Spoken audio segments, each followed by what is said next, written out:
Sunset high and I'm by your side. Blood rush in a hazy glow. My hands to the bones. Loose up. How's everyone doing today? Today I'm going to be reading the book of Samuel. So without further ado, let me get into it right now. The birth of Samuel. There was a certain man in Ramathaim, a Zuphite, from the hill country of Ephraim, whose name was Elkanah son of Jeroham, the son of Elihu, the son of Tohu, the son of Zuppah, an Ephraimite. He had 2 wives. One was called Hannah, and the other Peninnah. Peninnah had children, but Hannah had none. Year after year this man went up from his town to worship and sacrifice to the Lord Almighty at Shiloh, where Hophni and Phinehas, the 2 sons of Eli, were priests of the Lord. Whenever the day came for Elkanah to sacrifice, he would give portions of the meat to his wife Peninnah, and to all her sons and daughters, but to Hannah he gave a double portion because he loved her. And the Lord had closed her womb. Because the Lord had closed Hannah's womb, her rival kept provoking her in order to irritate her. This went on year after year. Whenever Hannah went up to the house of the Lord, her rival provoked her till she wept and would not eat. Her husband Elkanah would say to her, "Hannah, why are you weeping? Why don't you eat? Why are you downhearted? Don't I mean more to you than 10 sons?" Once, when they had finished eating and drinking in Shiloh, Hannah stood up. Now Eli the priest was sitting on his chair by the doorpost of the Lord's house. In her deep anguish Hannah prayed to the Lord, weeping bitterly. And she made a vow, saying, "Lord Almighty, if you will only look on your servant's misery, and remember me, and not forget your servant, but give her a son, then I will give him to the Lord for all the days of his life, and no razor will ever be used on his head." As she kept on praying to the Lord, Eli observed her mouth. Hannah was praying in her heart, and her lips were moving, but her voice was not heard.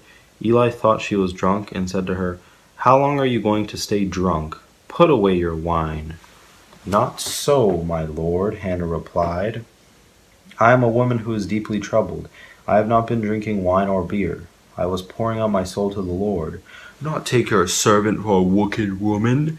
I have been praying here out of my great anguish and grief." Eli answered, "Go in peace, and may the God of Israel grant you what you have asked of him." She said, "May your servant find favor in your eyes." Then she went her way and ate something, and her face was no longer downcast. Early the next morning they arose and worshipped before the Lord, and then went back to their home at Ramah. Elkanah made love to his wife Hannah, and the Lord remembered her. So in the course of time Hannah became pregnant and gave birth to a son. She named him Samuel, saying, "Because I asked the Lord for him." Hannah dedicates Samuel. When her husband Elkanah went up with all his family to offer the annual sacrifice to the Lord and to fulfill his vow, Hannah did not go. She said to her husband, "After the boy is weaned, I will take him and present him before the Lord, and he will live there always." "Do what seems best to you," her husband Elkanah told her. "Stay here until you have weaned him. Only may the Lord make good his word." So the woman stayed at home and nursed her son until she had weaned him. After he was weaned, she took the boy with her, young as he was, along with a 3-year-old bull, an ephah of flour, and a skin of wine, and brought him into the house of the Lord at Shiloh. When the bull had been sacrificed, they brought the boy to Eli, and she said to him, "Pardon me, my lord, as surely as you live, I am the woman who stood here beside you praying to the Lord. I prayed for this child, and the Lord has granted me what I asked of him. So now I give him to the Lord for his whole life." He will be given over to the Lord, and he worshipped the Lord there. Hannah's prayer. Then Hannah prayed and said, "My heart rejoices in the Lord my thorn is lifted high. My mouth boasts over my enemies, for I delight in your deliverance. There is no one holy like the Lord. There was no one besides you. There is no rock like our God. Do not keep talking so proudly, or let your mouth speak such arrogance. For the Lord is a God who knows, and by him deeds are weighted.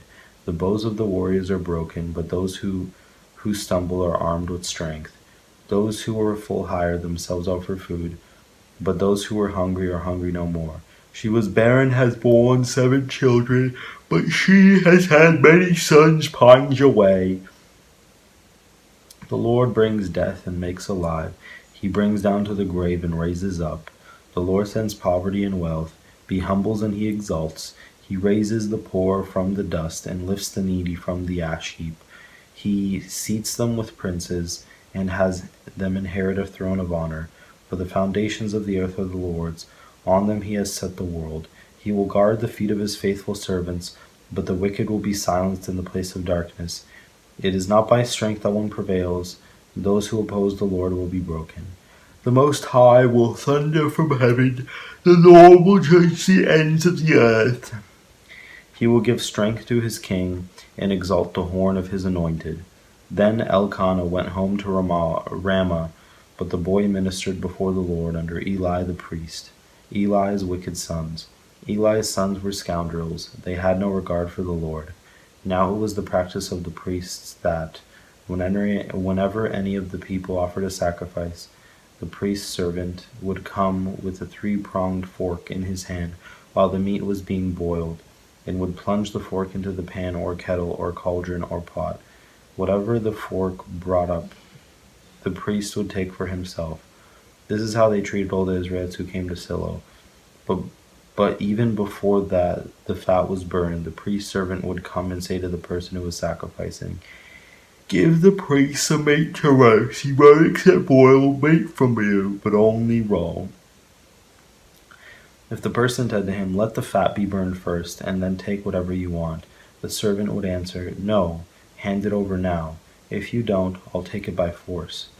This sin of young men was very great in the Lord's sight, for they were treating the Lord's offering with contempt. But Samuel was ministering before the Lord, a boy wearing a linen ephod. Each year his mother made him a little robe and took it to him when she went up with her husband to offer the annual sacrifice. Eli would bless Elkanah and his wife, saying, "May the Lord give you children by this woman, take the place of the one she prayed for and gave to the Lord." Then they would go home, and the Lord was gracious to Hannah. She gave birth to 3 sons and 2 daughters. Meanwhile the boy Samuel grew up in the presence of the Lord. Now Eli, who was very old, heard about everything his sons were doing to all Israel, and how they slept with the woman who served at the entrance to the tent of meeting. So he said to them, "Why do you do such things? I hear from all the people about these wicked deeds of yours."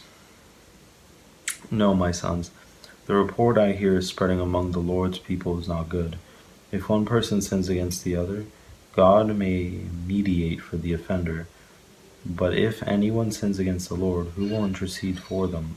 His sons, however, did not listen to their father's rebuke, for it was the Lord's will to put them to death.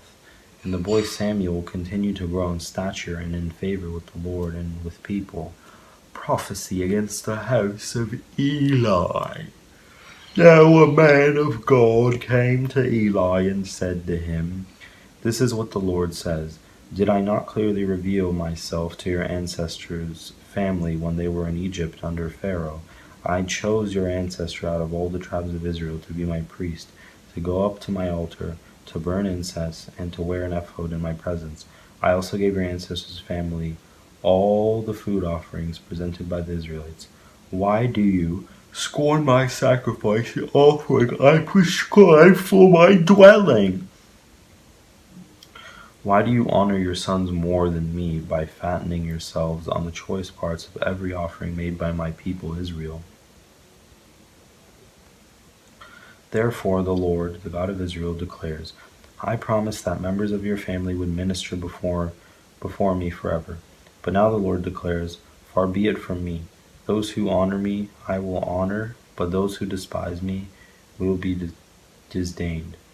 The time is coming when I will cut short your strength and the strength of your priestly house, so that no one in it will reach old age, and you will see distress in my dwelling.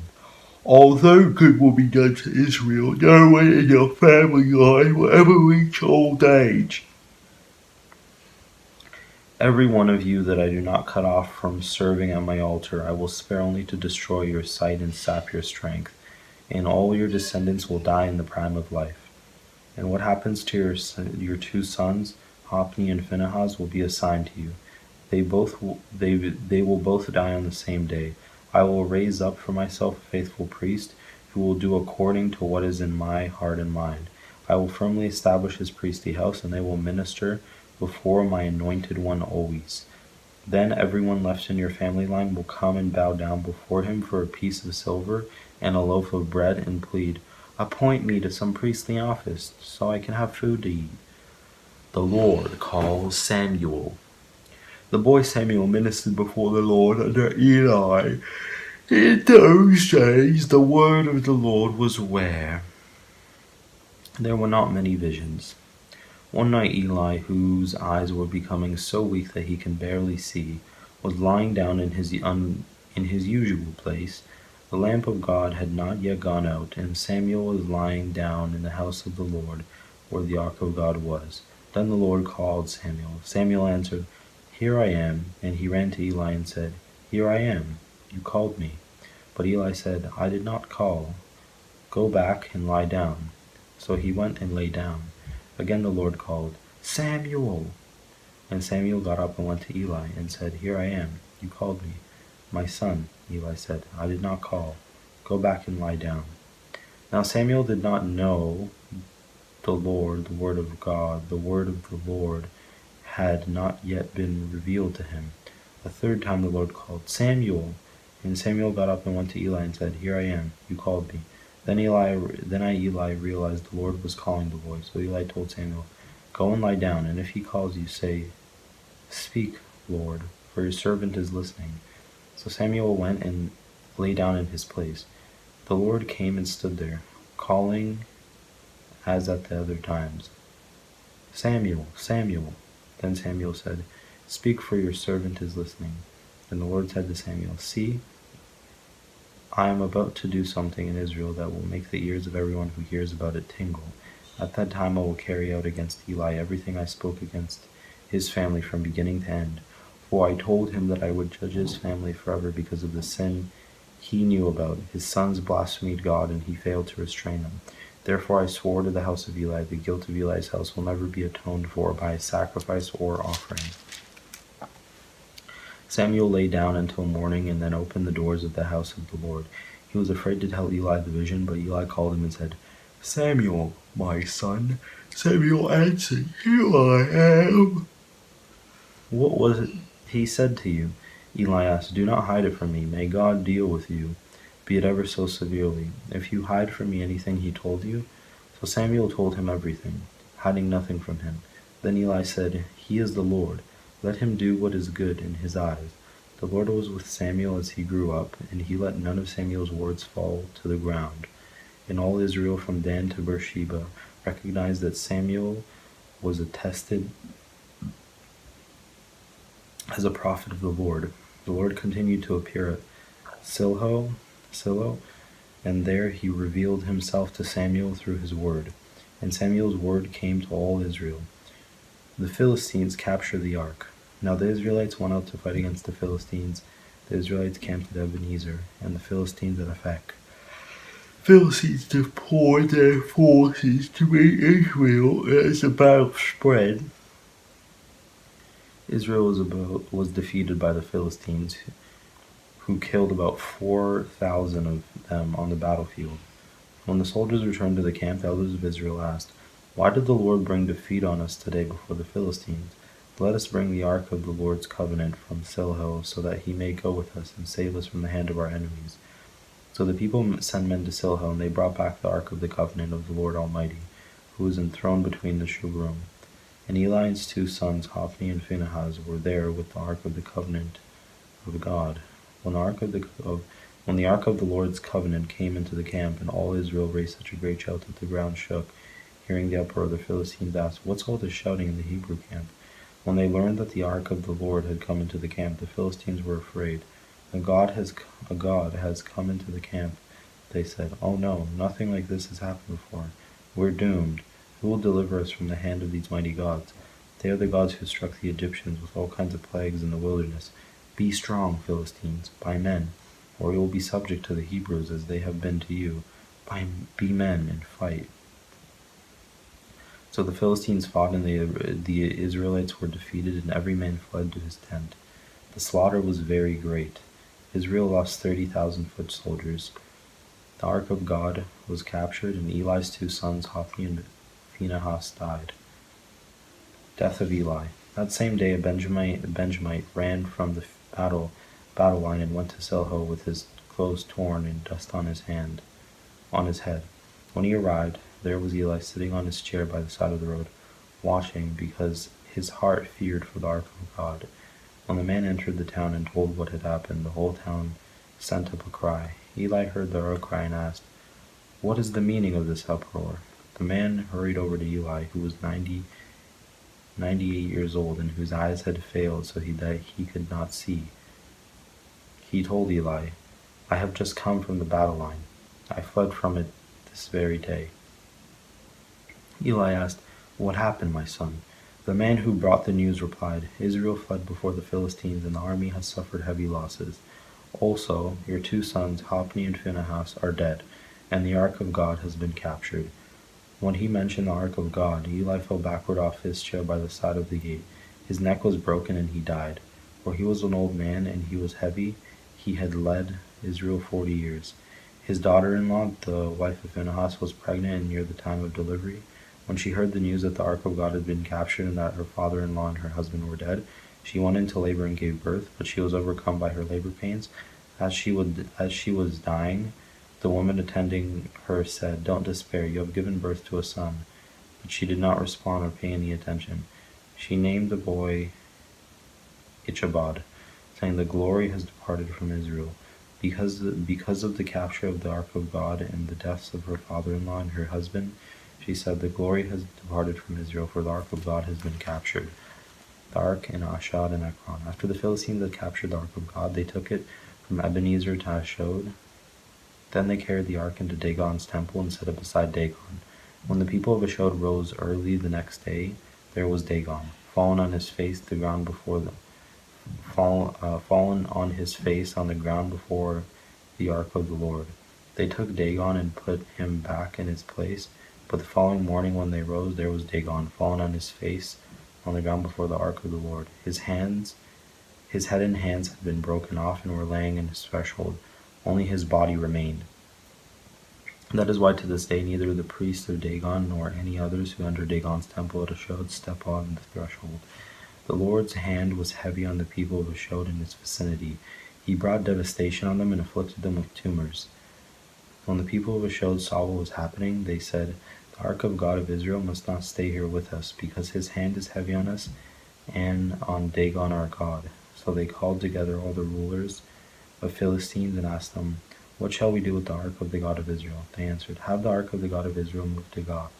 So they moved the ark of the God of Israel.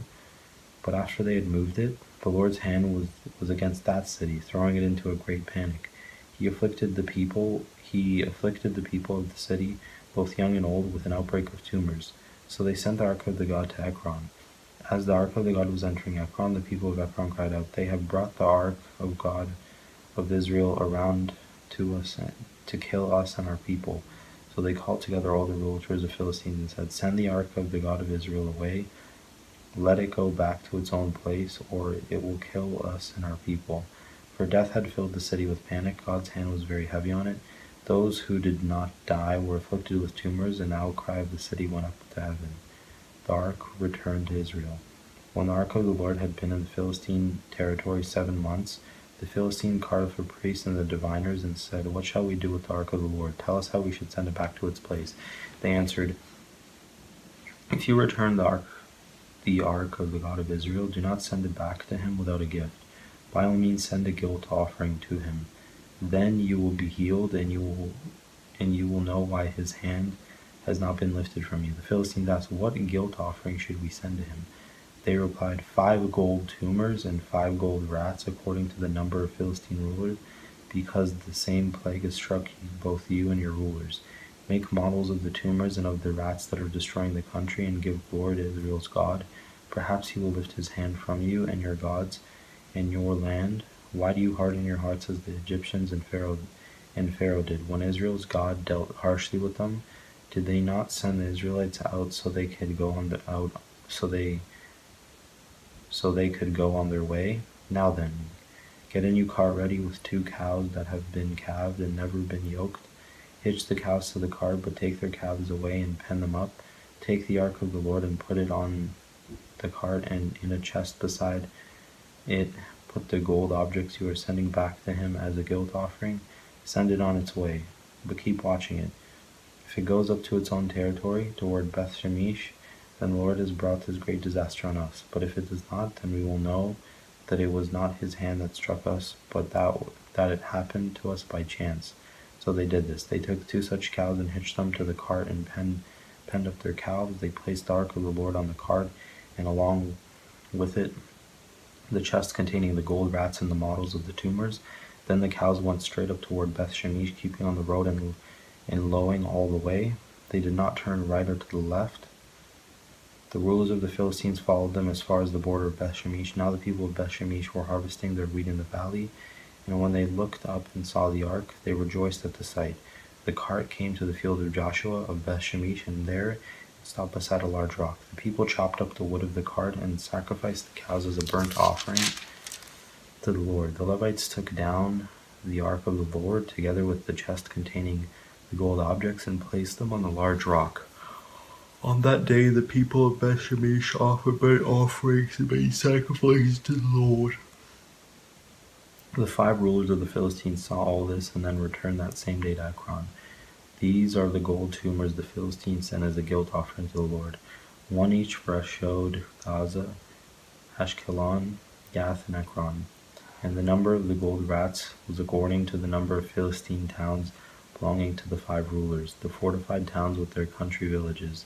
The large rock on which the Levites set the ark of the Lord is a witness to this day in the field of Joshua and Beth Shemesh. But God struck down some of the inhabitants of Beth Shemesh, putting 70 of them to death because they looked into the ark of the Lord. The people mourned because of the heavy blow the Lord had dealt them. And the people of Beth Shemesh asked, who could stand in the presence of the Lord, this holy God, to whom the ark will go from here? Then they sent messengers to the people of Kiriath-Jearim, saying, the Philistines have returned the ark of the Lord. Come down and take it up to your town. So the men of Kiriath-Jearim came and took up the ark of the Lord.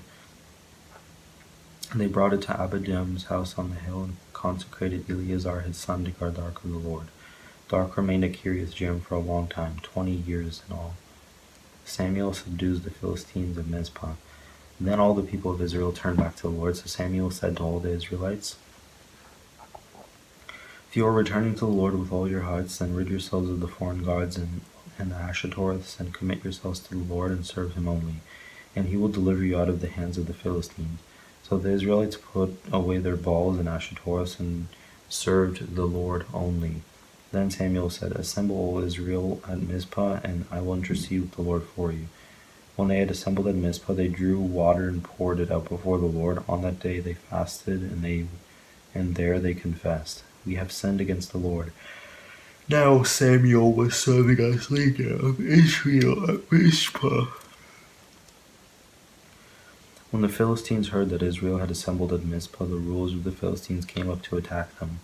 When the Israelites heard of it, they were afraid because of the Philistines. They said to Samuel, do not stop crying out to the Lord our God for us, that he may rescue us from the hand of the Philistines. Then Samuel took a suckling lamb and sacrificed it as a whole burnt offering to the Lord. He cried out to the Lord on Israel's behalf, and the Lord answered him. While Samuel was sacrificing the burnt offering, the Philistines drew near to engage Israel in battle, but that day the Lord thundered with loud thunder against the Philistines and threw them into such a large panic that they were routed before the Israelites. The men of Israel rushed out of Mizpah and pursued the Philistines, slaughtering them along the way to a point below Beth-kar. Then Samuel took a stone and set it up between Mizpah and Shen. He named it Ebenezer, saying, "Thus far the Lord has helped us." So the Philistines were subdued, and they stopped invading Israel's territory. Throughout Samuel's lifetime, the hand of the Lord was against the Philistines.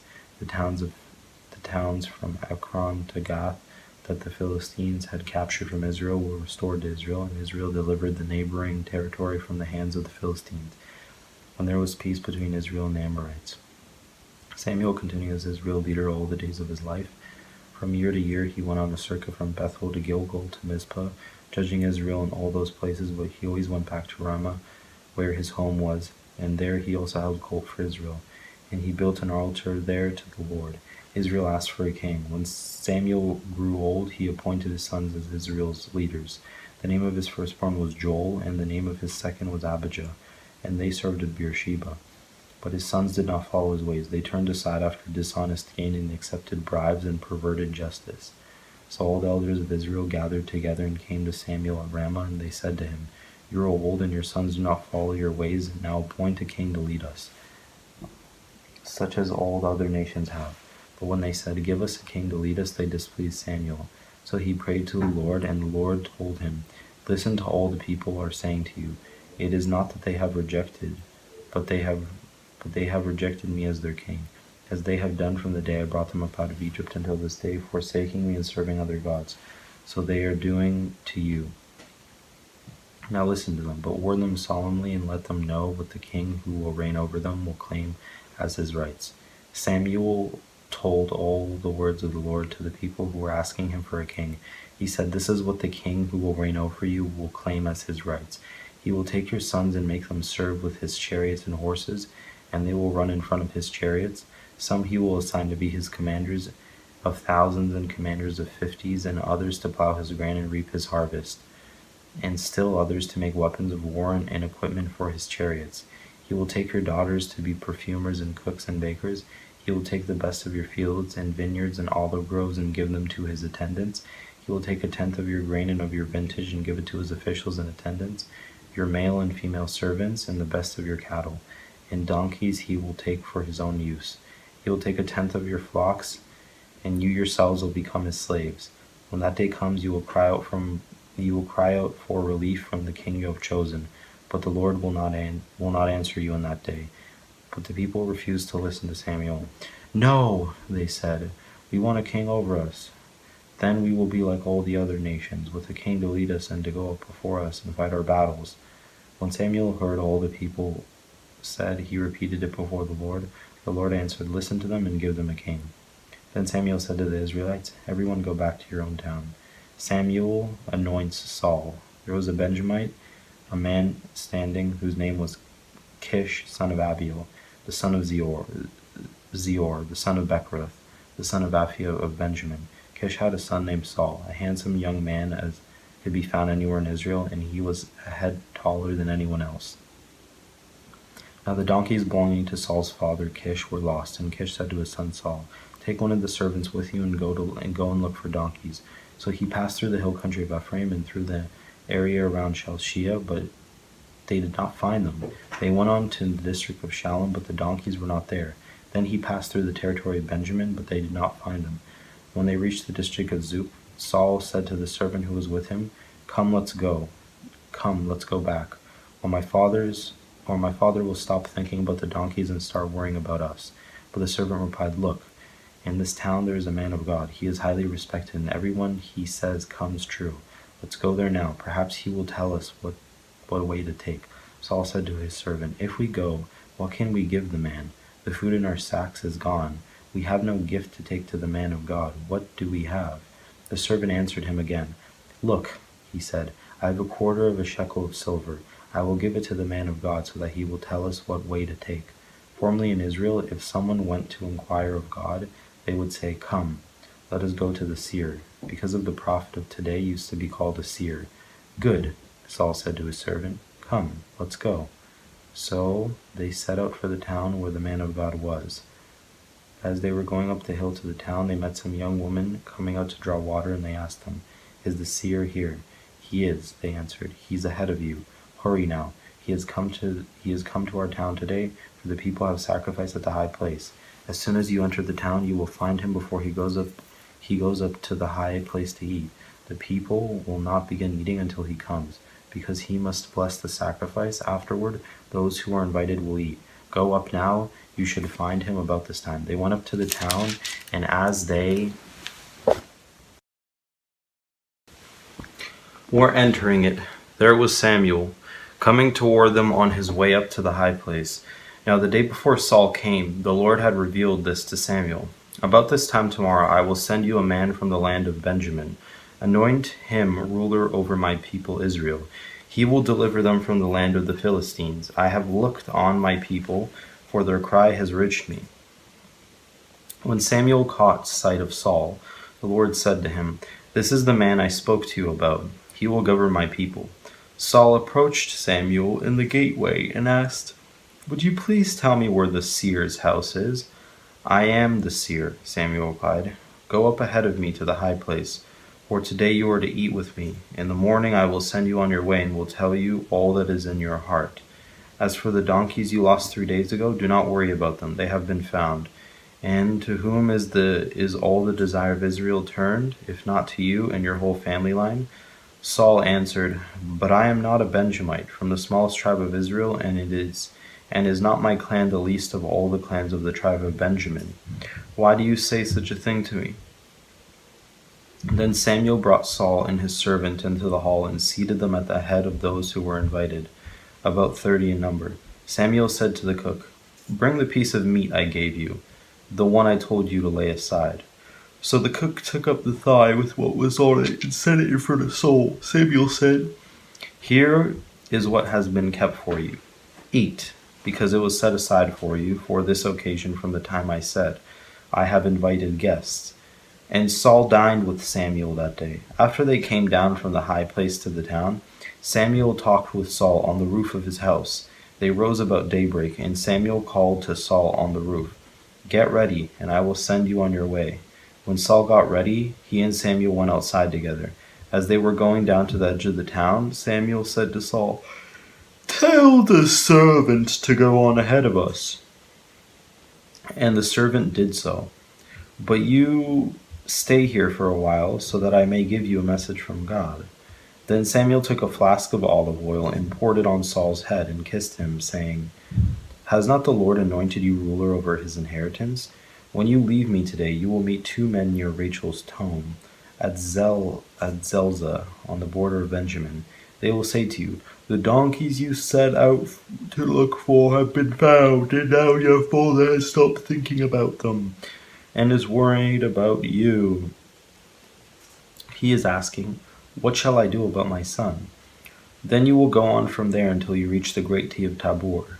3 men going up to worship God at Bethel will meet you there. One will be carrying 3 young goats, another 3 loaves of bread, and another a skin of wine. They will greet you and offer you 2 loaves of bread, which you will accept from them. After that you will go to Gibeah of God, where there is a Philistine outpost. As you approach the town, you will meet a procession of prophets coming down from the high place with lyres, timbrels, pipes, and harps being played. Before them they will be prophesying. The Spirit of the Lord will come powerfully upon you, and you will prophesy with them, and you will be changed into a different person. Once these signs are fulfilled, do whatever your hand finds to do, for God is with you. Go down ahead of me to Gilgal. I will surely come down to you to sacrifice burnt offerings and fellowship offerings. But you must wait 7 days until I come to you and tell you what you ought to do." Saul made king, and Saul turned to slave Samuel. God changed Saul's heart, and all these signs were fulfilled that day. When he and his servant arrived at Gibeah, a procession of prophets met him. The Spirit of God came powerfully upon him, and he joined in their prophesying. When all those who had formerly known him saw him prophesying with the prophets, they asked each other, "What is this that has happened to the son of Kish? Is Saul also among the prophets?" A man who lived there answered, "And who is their father?" So it became a saying, "Is Saul also among the prophets?" After Saul stopped prophesying, he went to the high place. Now Saul's uncle asked him and his servant, Where have you been?" "Looking for the donkeys," he said. "But when we saw that we ought to be fair, we went to Samuel." Saul's uncle said, "Tell me what Samuel said to you." Saul replied, "He assured us that the donkeys had been found," but he did not tell his uncle what Samuel had said about the kingship. Samuel summoned the people of Israel to the Lord at Mizpah and said to them, "This is what the Lord, the God of Israel, says. I brought Israel up out of Egypt, and I delivered you from the power of Egypt and all the kingdoms that oppressed you. But you have now rejected your God, who saved you out of all your disasters and calamities. And you have said, 'No, Appoint a king over us. So now, present yourselves before the Lord by your tribes and clans." When Samuel had all Israel come forward by tribes, the tribe of Benjamin was taken by lot. Then he brought forward the tribe of Benjamin, clan by clan, and Matri's clan was taken. Finally Saul son of Kish was taken. But when they looked for him, he was not to be found. So they inquired further of the Lord, "Has the man come here yet?" And the Lord said, "Yes, he has hidden himself among the supplies." They ran and brought him out, and as he stood among the people, he was a head taller than any of the others. Samuel said to all the people, "Do you see the man the Lord has chosen? There is no one like him among the people." Then the Lord shouted, "Long live the king!" Samuel explained to the people the rights and duties of kingship. He wrote them down on a scroll and deposited it before the Lord. Then Samuel dismissed the people to go to their own homes. Saul also went to his home in Gibeah, accompanied by valiant men whose hearts God had touched. But some scoundrels said, "How can this fellow save us?" They despised him and brought him no gifts, but Saul kept silent. Saul rescues the city of Jabesh. Nahash, the Ammonite, went up and besieged Jabesh-Gilead, and all the men of Jabesh said to him, "Make a treaty with us, and we will subject to you." But Nahash the Ammonite replied, "I will make a treaty with you only on the condition that I gouge out the right eye of every one of you, and so bring disgrace on all Israel." The elders of Jabesh said to him, "Give us 7 days so we can send messengers throughout Israel. If no one comes to rescue us, we will surrender to you." When the messengers came to Gibeah of Saul and reported these terms to the people, they all wept aloud. Just then Saul was returning from the fields behind his oxen, and he asked, "What is wrong with everyone? Why are they weeping?"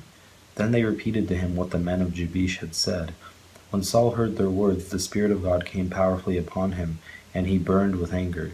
He took a pair of oxen, cut them into pieces, and sent the pieces by messengers throughout Israel, proclaiming, "This is what will be done to the oxen of anyone who does not follow Saul and Samuel."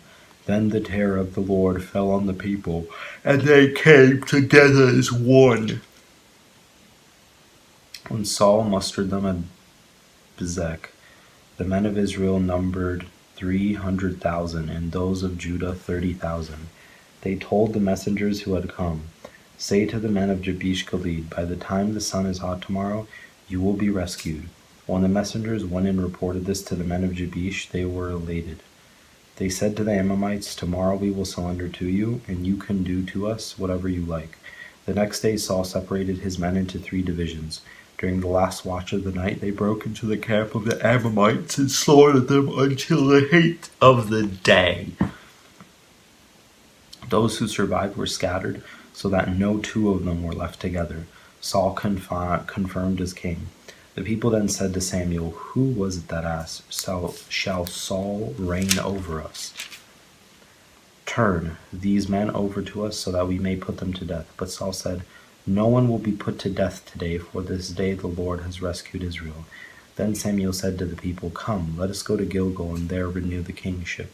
So all the people went to Gilgal and made Saul king in the presence of the Lord. There they sacrificed fellowship offerings before the Lord. And Saul and all the Israelites held a great celebration. Samuel's farewell speech.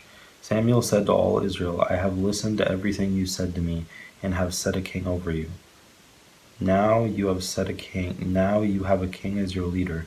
As for me, I am old and gray, and my sons are here with you. I have been your leader from my youth until this day. Here I stand, testify against me in the presence of the Lord and his anointed. Whose ox have I taken? Whose donkey have I taken? Whom have I cheated? Whom have I oppressed? From whose hand have I accepted a bribe to make me shut my eyes?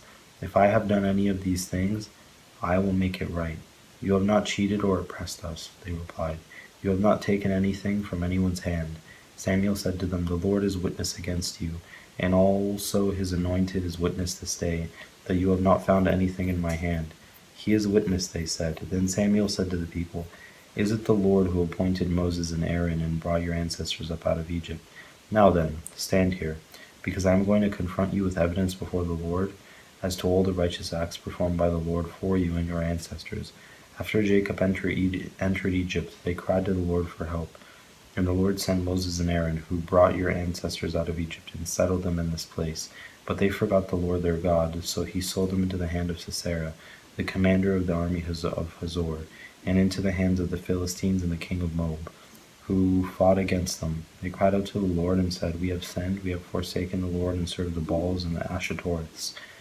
But now deliver us from the hands of our enemies, and we will serve you. Then the Lord sent Jerubbaal, Barak, Jephthah, and Samuel, and he delivered you from the hands of your enemies all around you, so that you lived in safety. But when you saw that Nahash, king of the Ammonites, was moving against you, you said to me, No, we want a king to rule over us, even though the Lord your God was your king. Now here is the king you have chosen, the one you asked for. See, the Lord has set a king over you.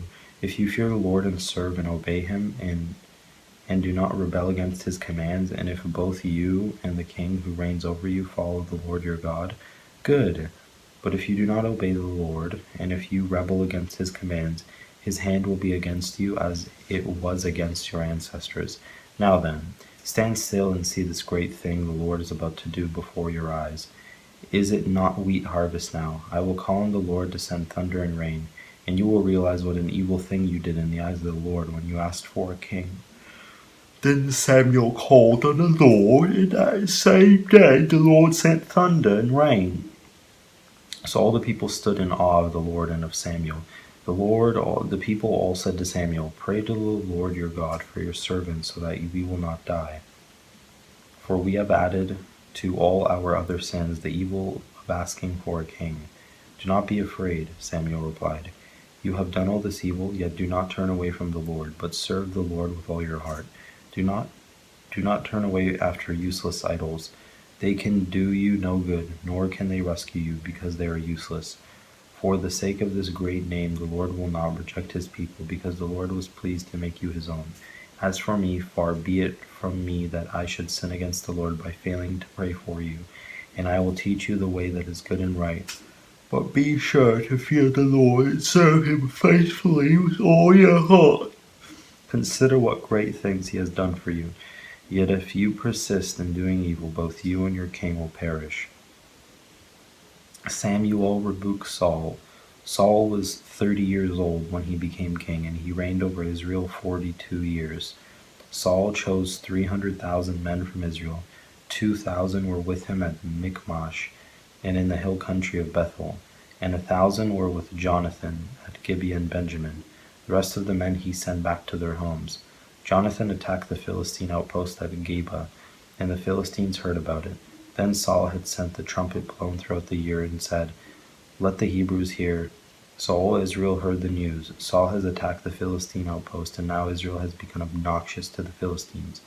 And the people were summoned to join Saul at Gilgal. The Philistines assembled to fight Israel with 3,000 chariots, 6,000 charioteers, and soldiers as numerous as the sand on the seashore. They went up and camped at Michmash east of Bethaven.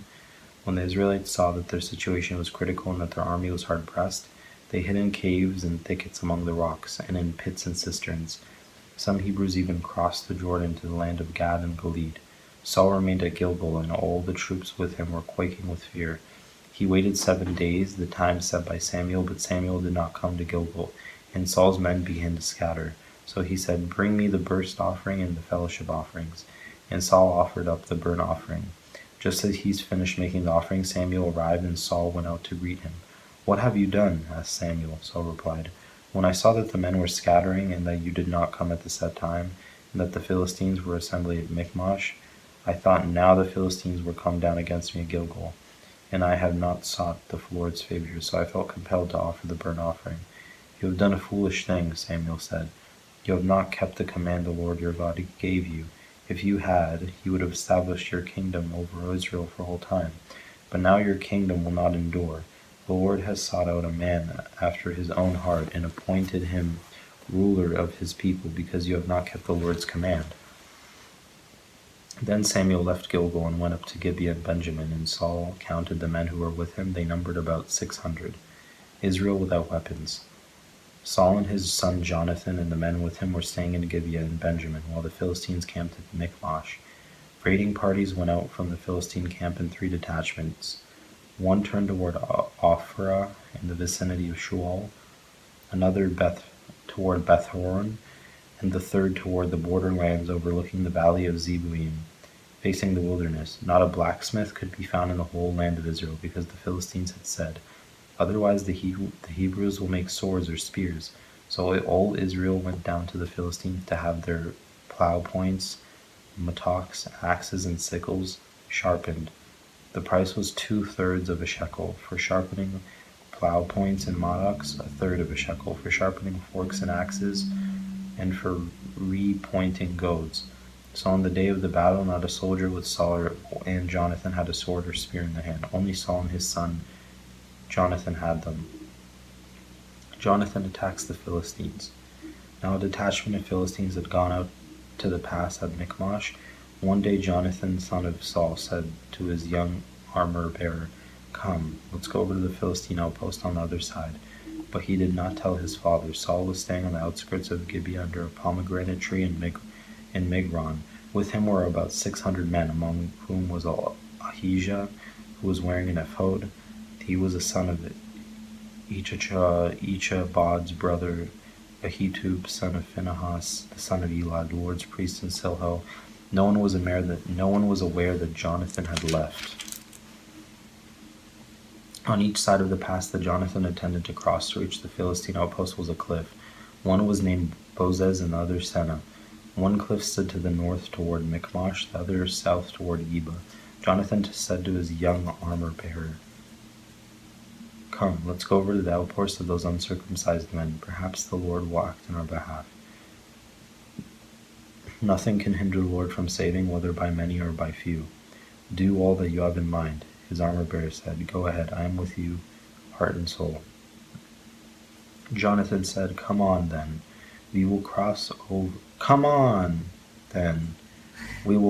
over toward them, and let them see us. If they say to us, Wait there until we come to you, we will stay where we are and do not go up them. But if they say, Come up to us, we will climb up, because that will be our sign that the Lord has given them into our hands.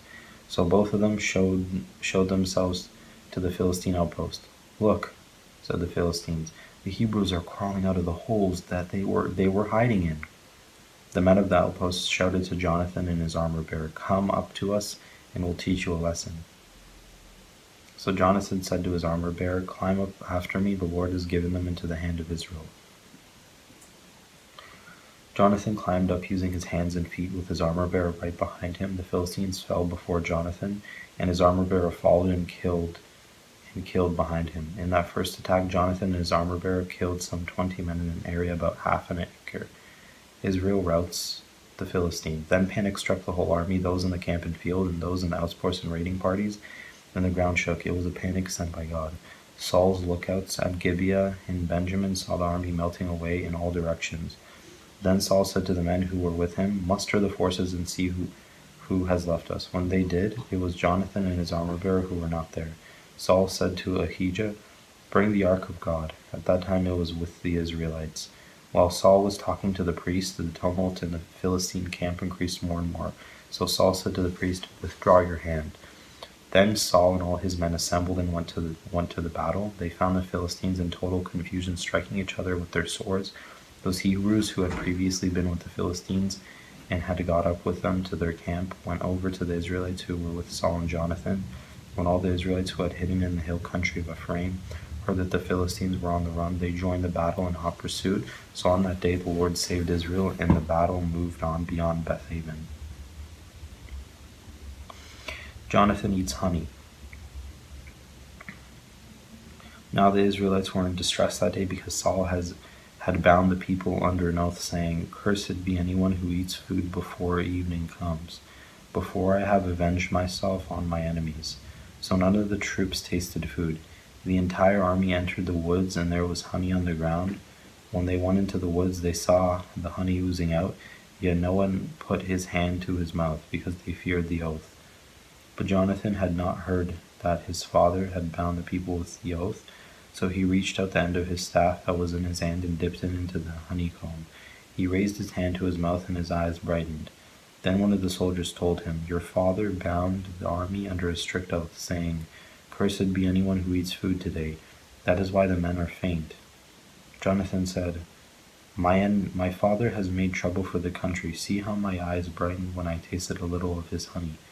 How much better it would have been if the men had eaten today some of the plunder they took from their enemies. Would not the slaughter of the Philistines have been even greater? That day after the Israelites had struck down the Philistines from Michmash to Aijalon, they were exhausted. They pounced on the plunder, and taking sheep, cattle, and calves, they butchered them on the ground and ate them, together with the blood. Then someone said to Saul, "Look, the men are sinning against the Lord by eating meat that has blood in it." "You have broken faith," he said. "Roll a large stone over here at once." Then he said, Go out among the men and tell them, "Each of you bring me your cattle and sheep, and slaughter them here and eat them. Do not sin against the Lord by eating meat with blood still in it." So everyone brought his ox that night and slaughtered it there. Then Saul built an altar to the Lord. It was the first time he had done this. Saul said, "Let us go down and pursue the Philistines by night and plunder them till dawn. And let us not leave one of them alive." "Do whatever seems best to you," they replied. But the priest said, "Let us inquire of the God here." So Saul asked God, "Shall I go down and pursue the Philistines? Will you give them into Israel's hands?" But God did not answer him that day. Saul therefore said, "Come here, all you who are leaders of the army, and let us find out what sin has been committed today. And as surely as the Lord who rescues Israel lives, even if the guilt lies with my son Jonathan, he must die." But not one of them said a word. Saul then said to all the Israelites, "You stand over there. I and Jonathan my son will stand over here. Do what seems best to you," they replied. Then Saul prayed to the Lord, the God of Israel, "Why have you not answered your servant today? If the fault is in me or my son Jonathan, respond with Urim. But if the men of Israel are at fault, respond with Thummim." Jonathan and Saul were taken by lot, and the men were cleared. Saul said, "Cast the lot between me and Jonathan, my son." And Jonathan was taken. Then Saul said to Jonathan, "Tell me what you have done." So Jonathan told him, "I tasted a little honey with the end of my staff, and now I must die." Saul said, "May God deal with me, be it ever so severely, if you do not die, Jonathan." But the men said to Saul, "Should Jonathan die, he who has brought about this great deliverance in Israel? Never. As surely as the Lord lives, not a hair on his head will fall to the ground, for he did this today with God's help." So the men rescued Jonathan, and he was not put to death. Then Saul stopped pursuing the Philistines, and they withdrew to their own land. After Saul had assumed rule over Israel, he fought against their enemies on every side: Moab, the Ammonites, Edom, the kings of Zobah, and the Philistines. Wherever he turned, he inflicted punishment on them. He fought valiantly and defeated the Amalekites, delivering Israel from the hands of those who had plundered them. Saul's family. Saul's sons were Jonathan, Ishvi, and Malchishua. The name of his older daughter was Merab, and that of the younger was Michal. His wife's name was Ahinoam, daughter of Ahimaaz. The name of the commander of Saul's army was Abner, son of Ner, and Ner was Saul's uncle. Saul's father Kish and Abner's father Ner were sons of Abiel. All the sons of Saul, there was bitter war with the Philistines, and whenever Saul took a mighty Whenever Saul saw a mighty or a brave man, he took him into his service. The Lord rejects Saul as king.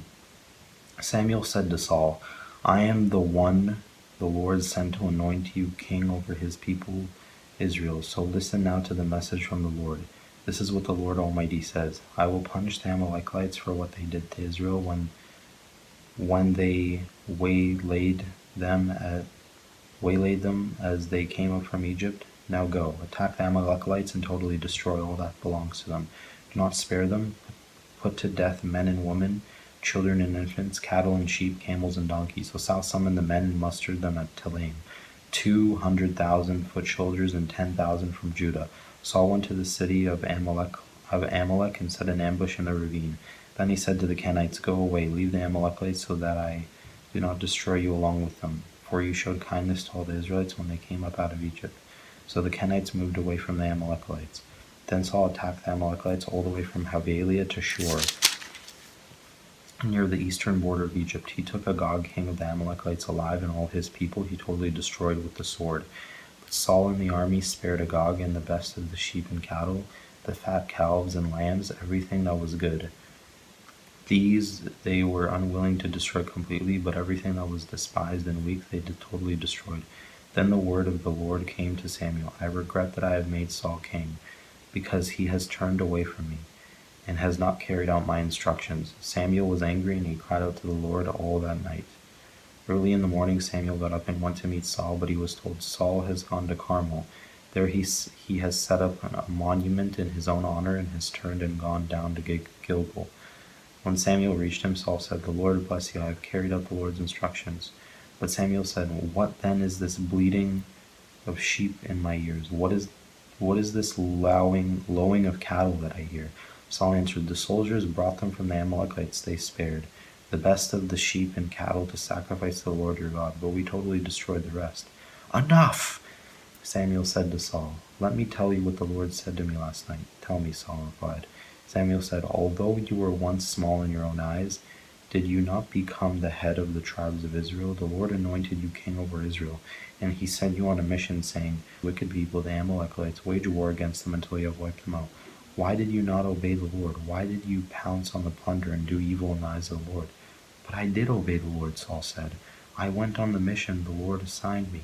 I completely destroyed the Amalekites and brought back Agag, their king. The soldiers took sheep and cattle from the plunder, the best of what was devoted to God, in order to sacrifice them to the Lord your God at Gilgal. But Samuel replied, Does the Lord delight in burnt offerings and sacrifices as much as in obeying the Lord? To obey is better than sacrifice, and to heed is better than the fat of rams. For rebellion is like the sin of divination, and arrogance like the evil of adultery. Because you rejected the word of the Lord, he has rejected you as king. Then Saul said to Samuel, I have sinned, I have violated the Lord's command and your instructions.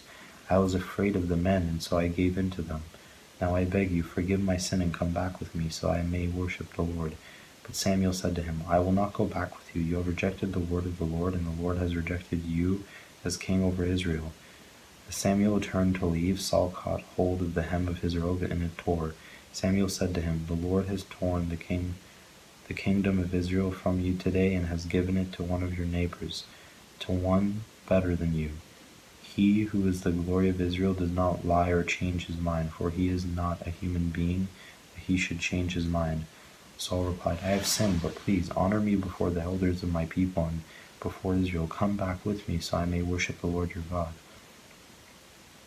So Samuel went back with Saul, and Saul worshipped the Lord. Then Samuel said, Bring me Agag, king of the Amalekites. Agag came to him in chains, and he thought, Surely the bitterness of death is past. But Samuel said, As your sword has made woman childless, so will your mother be childless among women. And Samuel put Agag to death before the Lord at Gilgal. Then Samuel left for Ramah, but Saul went up to his home in Gibeah of Saul. Until the day Samuel died, he did not go to see Saul again. Though Samuel mourned for him, and the Lord regretted that he had made Saul king over Israel. Samuel anoints David. The Lord said to Samuel, "How long will you mourn for Saul, since I have rejected him as king over Israel? Fill your horn with oil and be on your way. I am sending you to Jesse of Bethlehem. I have chosen one of his sons to be king." But Samuel said, "How can I go? If Saul hears about it, he will kill me." The Lord said, "Take a heifer with you and say, I have come to sacrifice to the Lord. Invite Jesse to the sacrifice, and I will show you what to do. You are to anoint for me the one I indicate." Samuel did what the Lord said. When he arrived at Bethlehem, the elders of the town trembled when they met him. They asked, "Do you come in peace?" Samuel replied, "Yes, in peace. I have come to sacrifice to the Lord. Consecrate yourselves and come to the sacrifice with me." Then he consecrated Jesse and his sons and invited them to the sacrifice. When they arrived, Samuel saw Eliab and thought, "Surely the Lord's anointed stands here before the Lord." But the Lord said to Samuel, "Do not consider his appearance or his height, for I have rejected him." The Lord does not look at the things people look at. People look at the outward appearance, but the Lord looks at the heart. Then Jesse called Abinadab and had him pass in front of Samuel. But Samuel said, "The Lord has not chosen this one either." Jesse then had Shammah pass by. But Samuel said, "Nor has the Lord chosen this one." Jesse had 7 of his sons pass before Samuel, but Samuel said to him, "The Lord has not chosen these." So he asked Jesse, Are these all the sons you have?" "There is still the youngest," Jesse answered. "He is tending the sheep." Samuel said, "Send for him. We will not sit down until he arrives." So he sent for him and had him brought in. He was glowing with health and had a fine appearance and handsome features. Then the Lord said, "Arise and anoint him. This is the one." So Samuel took the horn of oil and anointed him in the presence of his brothers. And from that day on the Spirit of the Lord came powerfully upon David. Samuel then went to Ramah. David in Saul's service. Now the Spirit of the Lord had departed from Saul, and an evil spirit from the Lord tormented him. Saul's attendants said to him, See, an evil spirit from God is tormenting you. Let our Lord command his servants here to search for someone who can play the lyre. He will play when the evil spirit from God comes on you, and you will feel better."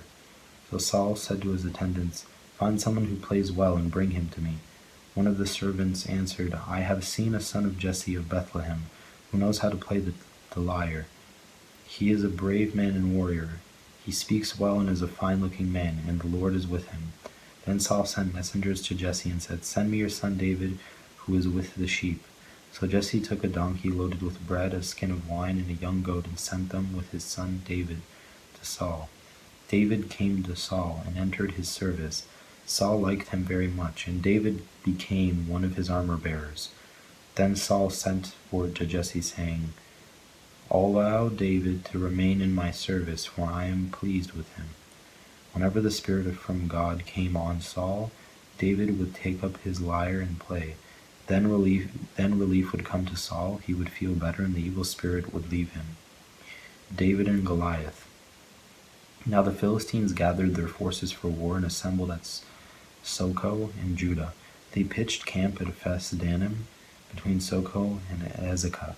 Saul and the Israelites assembled and camped in the valley of Elah, and drew up their battle line to meet the Philistines. The Philistines occupied one hill, and the Israelites another, with the valley between them. A champion called Goliath, who was from Gath, came from the Philistine camp. His height was 6 cubits and a span. He had a bronze helmet on his head and wore a coat of scale armor of bronze weighing 5,000 shekels. On his legs he wore bronze greaves, and a bronze javelin was slung on his back. His spear shaft was like a weaver's rod, and its iron point weighed 600 shekels. His shield-bearer went ahead of him. Goliath stood and shouted to the ranks of Israel, "Why do you come out and line up for battle? Am I not a Philistine, and are you not the servants of Saul? Choose a man and have him come down to me. If he is able to fight and kill me, we will become your subjects. But if I overcome him and kill him, you will become our subjects and serve us." Then the Philistines said, This day I defy the armies of Israel. Give me a man and let us fight each other." On hearing the Philistines' words, Saul and all the Israelites were dismayed and terrified. Now David was the son of an Ephrath named Jesse, who was from Bethlehem in Judah. Jesse had 8 sons, and in Saul's time he was very old. Jesse's 3 oldest sons had followed Saul to the war. The firstborn was Eliab, the second Abinadab, and the third Shammah. David was the youngest. The 3 oldest followed Saul, but David went back and forth from Saul to tend to his father's sheep at Bethlehem. For 40 days the Philistine came forward every morning and evening and took his stand. Now Jesse said to his son David, "Take this ephah of roasted grain and these 10 loaves of bread for your brothers and hurry to their camp. Take along these 10 cheeses to the commanders of their units. See how your brothers are and bring back some assurance from them." There with Saul and all the men of Israel in the valley of Elah, fighting against the Philistines. Early in the morning David left the flock in the care of a shepherd, loaded up and set out. As Jesse had directed, he reached the camp as the army was going out to its battle positions, shouting the war cry. Israel and the Philistines were drawing up their lines facing each other. David left his things with the keeper of supplies, ran to the battle lines and asked his brothers how they were, and he was talking with them. Goliath, the Philistine champion from Gath, stepped out from his lines and shouted his usual defiance, and David heard it. Whenever the Israelites saw the man, they all fled from him in great fear. Now the Israelites had been saying, "Do you see how this man keeps coming out? He comes out to defy Israel. The king will give great wealth to the man who kills him. He will also give him his daughter in marriage and will exempt his family from taxes in Israel." David asked the men standing near him, "What will be done for the man who kills this Philistine and removes this disgrace from Israel? Who is this uncircumcised Philistine that he should defy the armies of the living God?" They repeated to him what they had been saying and told him, "This is what will be done for the man who kills him." When Eliab, David's oldest brother, heard him speaking with the men, he burned with anger at him and asked, Why have you come down here? And with whom did you leave those few sheep in the wilderness? I know how conceited you are and how wicked your heart is. You came down only to watch the battle. "Now what have I done?" said David. "Can't I even speak?" He then turned away to someone else and brought up the same matter, and the men answered him as before. What David said was overheard and reported to Saul, and Saul sent for him. David said to Saul, "Let no one lose heart on account of this Philistine. Your servant will go and fight him." Saul replied, "You are not able to go against this Philistine and fight him. You are only a young man, and he has been a warrior from his youth." But David said to Saul, "Your servant has been keeping his father's sheep. When a lion or a bear came and carried off a sheep from the flock, I went after it, struck it, and rescued the sheep from its mouth. When it turned on me, I seized it by its hair, struck it, and killed it. Your servant has killed both the lion and the bear. The uncircumcised Philistine will be like one of them, because he has defied the armies of the living God. The Lord who rescued me from the paw of the lion and the paw of the bear will rescue me from the hand of this Philistine." Saul said to David, "Go, and the Lord be with you." Then Saul dressed David in his own tunic. He put on a coat of armor on him and a bronze helmet on his head. David fastened on his sword over the tunic and tried walking around because he was not used to them. "I cannot go in these," he said to Saul, "because I am not used to them." So he took them off. Then he took his staff in his hand, chose 5 smooth stones from the stream, and put them in the pouch of his shepherd's bag, and, with his sling in his hand, approached the Philistine. Meanwhile the Philistine, with his shield bearer in front of him, kept coming closer to David. He looked David over and saw that he was a little more than a boy, growing with health and handsome, and he despised him. He said to David, "Am I a dog that you come at me with sticks?" And the Philistine cursed David by his gods. "Come here," he said, "and I'll give your flesh to the birds and the wild animals." David said to the Philistine, "You come against me with sword and spear and javelin, but I come against you in the name of the Lord Almighty, the God of the armies of Israel, whom you have defied. This day the Lord will deliver you into my hands, and I'll strike you down and cut off your head. This very day I will give the carcasses of the Philistine army to the birds and the wild animals, and the whole world Israel will know that there is a God in it, and the whole world will know that there is a God in Israel. All those gathered here will know that it is not by sword or spear that the Lord saves, for the battle is the Lord's, and he will give all of you into our hands." As the Philistine moved closer to attack him, David ran quickly toward the battle line to meet him. Reaching into his bag and taking out a stone, he slung it and struck the Philistine on the forehead. The stone sank into his forehead, and he fell face down on the ground. So David triumphed over the Philistine with a sling and a stone. Without a sword in his hand, he struck down the Philistine and killed him. David ran and stood over him. He took hold of the Philistine's sword and drew it from the sheath. After he killed him, he cut off his head with the sword. When the Philistines saw that their hero was dead, they turned and ran. Then the men of Israel and Judah surged forward with a shout and pursued the Philistines to the entrance of Gath, into the gates of Ekron. Their dead were strewn along the Sharim road to Gath and Ekron. When the Israelites returned from chasing the Philistines, they plundered their camp. David took the Philistines' head and brought it to Jerusalem. He put the Philistines' weapons in his own tent. As Saul watched David going out to meet the Philistine, he said to Abner, commander of the army, "Abner, whose son is that young man?" Abner replied, "As surely as you live, your majesty, I don't know." The king said, "Find out whose son this young man is." As soon as David returned from killing the Philistine, Abner took him and brought him before Saul, with David still holding the Philistine's head. "Whose son are you, young man?" Saul asked him. David said, "I am the son of your servant Jesse of Bethlehem." Saul's growing fear of David. After David had finished talking with Saul, Jonathan became one in spirit with David, and he loved him as himself. From that day Saul kept David with him, and did not let him return home to his family. And Jonathan made a covenant with David because he loved him as himself. Jonathan took off the robe he was wearing and gave it to David along with his tunic and even his sword, his bow, and his belt. Whatever mission Saul sent him on, David was so successful that Saul gave him a high rank in the army. This pleased all the troops and Saul's officers as well. When the men were returning home after David had killed the Philistine, the women came out from all the towns of Israel to meet King Saul with singing and dancing, with joyful songs and with timbrels and lyres.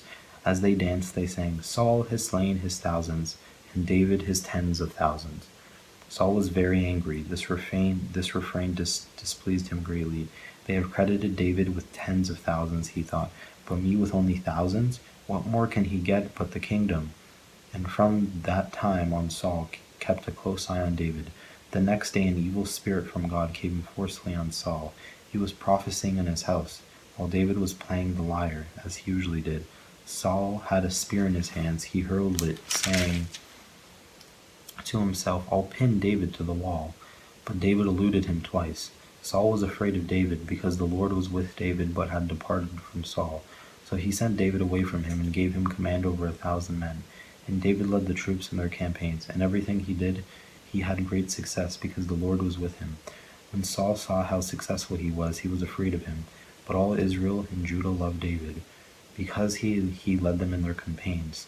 Saul said to David, "Here is my older daughter Merab. I will give her to you in marriage. Only sever me bravely and fight the battles of the Lord." For Saul said to himself, "I will not raise a hand against him.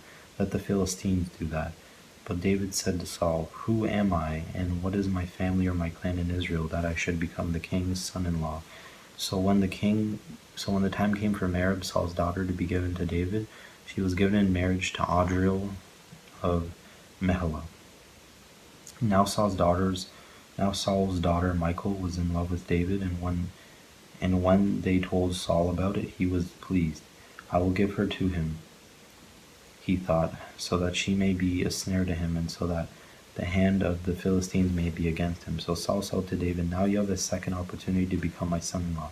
Then Saul ordered his attendants, "Speak to David privately and say, 'Look, the king likes you, and his attendants all love you. Now become his son-in-law.'"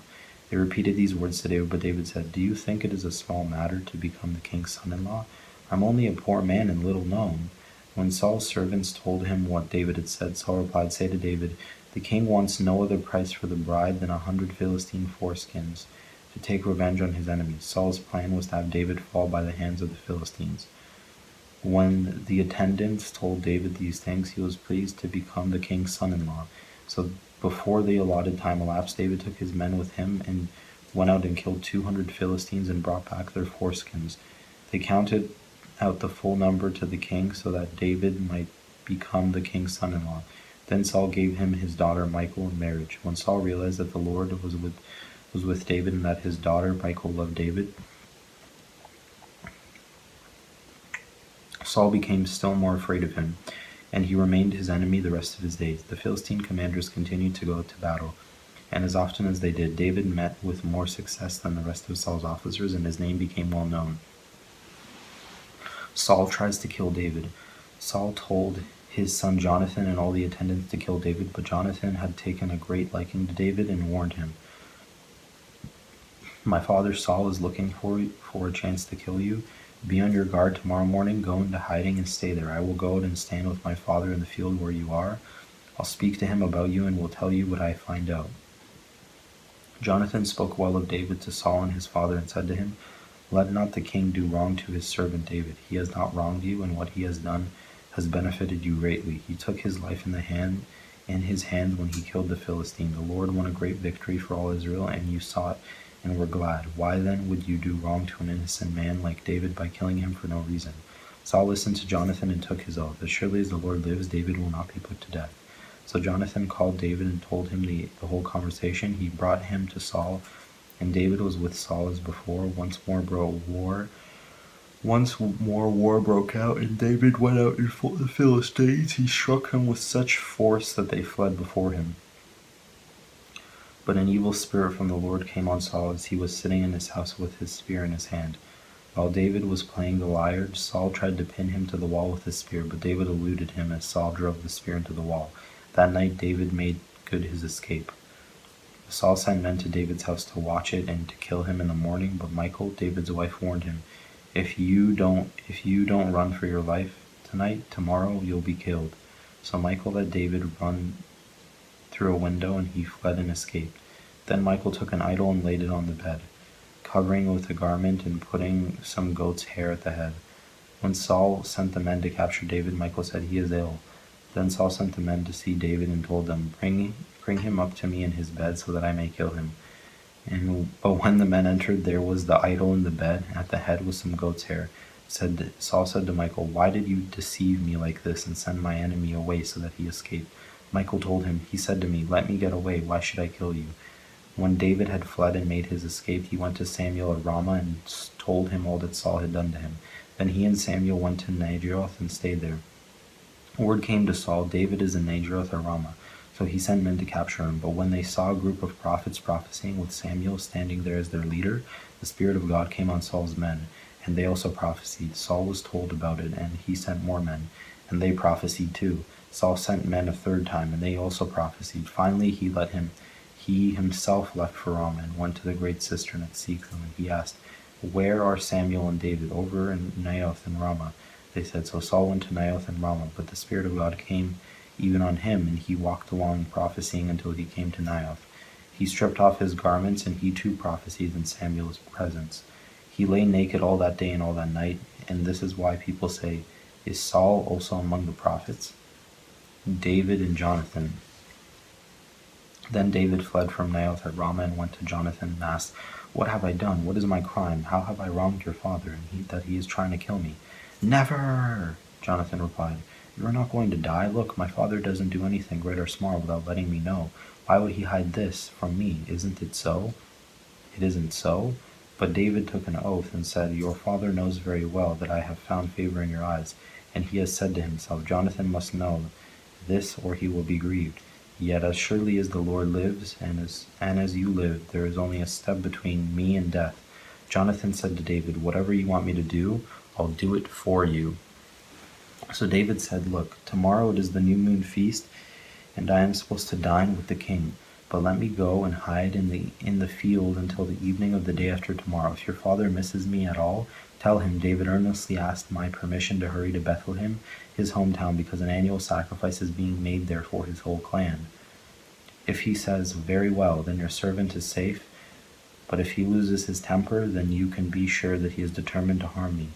As for you, show kindness to your servant, for you have brought him into a covenant with you before the Lord. If I am guilty, then Kill me yourself. Why hand me over to your father?" "Never," Jonathan said. "If I have the least inkling that my father was determined to harm you, wouldn't I tell you?" David asked. "Who will tell me if your father answers you harshly?" "Come," Jonathan said, "let's go out into the field." So they went there together. Then Jonathan said to David, "I will swear by the Lord, the God of Israel, that I will surely sound out my father by this time, the day after tomorrow. If he is favorably disposed toward you, will I not send you word and let you know? But if my father intends to harm you, may the Lord deal with Jonathan, be it ever so severely. If I do not let you know and send you away in peace, may the Lord be with you, and as he has been with my father. But show me unfailing kindness like the Lord's kindness as long as I live, so that I may not be killed. And do not ever cut off your kindness from my family, not even when the Lord has cut off every one of David's enemies from the face of the earth." So Jonathan made a covenant with the house of David, saying, "May the Lord call David's enemies to account." And Jonathan had David reaffirm his oath out of love for him, because he loved him as he loved himself. Jonathan said to David, "Tomorrow is the new moon feast. You will be missed, because your seat will be empty. The day after tomorrow, toward evening, go to the place where you hid when this trouble began, and wait by the stone of Ezel. I will shoot 3 arrows to the side of it, as though if I were shooting at a target. Then I will send a boy and say, 'Go find the arrows.' If I say to him, 'Look, the arrows are on the side of you, bring them here, and then come, because as surely as the Lord lives, you are safe, there is no danger.' But if I say to the boy, 'Look, the arrows are beyond you,' then you must go. The Lord has sent you away. And about the matter you and I discussed, remember, the Lord is witness between you and me forever." So David hid in the field, and when the new moon feast came, the king sat down to eat. He sat in his customary place by the wall, opposite Jonathan. Abner sat next to Saul, but David's place was empty. Saul said nothing that day, for he thought, "Something must have happened to David to make him ceremonially unclean. Surely he is unclean." But the next day, the second day of the month, David's place was empty again. Then Saul said to his son Jonathan, "Why hasn't the son of Jesse come to the meal, either yesterday or today?" Jonathan answered, "David earnestly asked me for permission to go to Bethlehem." He said, "Let me go, because our family is observing a sacrifice in the town, and my brother has ordered me to be there. If I have found favor in your eyes, let me get away to see my brother. That is why he has not come to the king's table." Saul's anger flared up at Jonathan, and he said to him, "You son of a perverse and rebellious woman, don't I know that you have sided with the son of Jesse to your own shame and to the shame of the mother who bore you? As long as the son of Jesse lives on this earth, neither you nor your kingdom will be established. Now send someone to bring him to me, for he must die. Why should he be put to death? What has he done?" Jonathan asked his father. But Saul hurled his spear at him to kill him. Then Jonathan knew that his father intended to kill David. Jonathan got up from the table in fierce anger. On that second day of the feast he did not eat, because he was grieved at his father's shameful treatment of David. In the morning Jonathan went out to the field for his meeting with David. He had a small boy with him, and he said to the boy, "Run and find the arrows I shoot." As the boy ran, he shot an arrow beyond him. When the boy came to the place where Jonathan's arrow had fallen, Jonathan called out after him, "Isn't the arrow beyond you?" Then he shouted, "Hurry, go quickly, don't stop." The boy picked up the arrow and returned to his master. The boy knew nothing about all this. Only Jonathan and David knew. Then Jonathan gave his weapons to the boy and said, "Go carry them back to town." After the boy had gone, David got up from the south side of the stone and bowed down before Jonathan 3 times, with his face to the ground. Then they kissed each other and wept together, but David wept the most. Jonathan said to David, "Go in peace, for we have sworn friendship with each other in the name of the Lord, saying, 'The Lord is witness between you and me, and between your descendants and my descendants forever.'" Then David left, and Jonathan then went back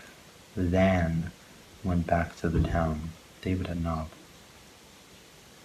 David went to Nob to Ahimelech the priest. Ahimelech trembled when he met him and asked, "Why are you alone? Why is no one with you?" David answered Ahimelech the priest, "The king sent me on a mission and said to me, 'No one is to know anything about the mission I am sending you on. As for my men, I have told them to meet me at a certain place. Now then, what do you have on my hand? Give me five loaves of bread, or whatever you can find.' But the priest answered David, I don't have any ordinary bread on hand. However, there is some consecrated bread here, provided the men have kept themselves from women. David replied, Indeed, women have kept from us, as usual, whenever I set out. The men's bodies are holy, even on missions that are not holy. How much more so today? So the priest gave him the consecrated bread, since there was no bread there except the bread of the presence that had been removed from before the Lord and replaced by hot bread on the day it was taken away. Now one of Saul's servants was there that day, detained before the Lord. He was Doeg the Edomite, Saul's chief shepherd. David asked Ahimelech, Don't you have a spear or a sword here? I haven't brought my sword or any other weapon because the king's mission was urgent. The priest replied, The sword of God, the Philistine whom you killed in the valley of Elah, it is here. It is wrapped in a cloth behind that ephod.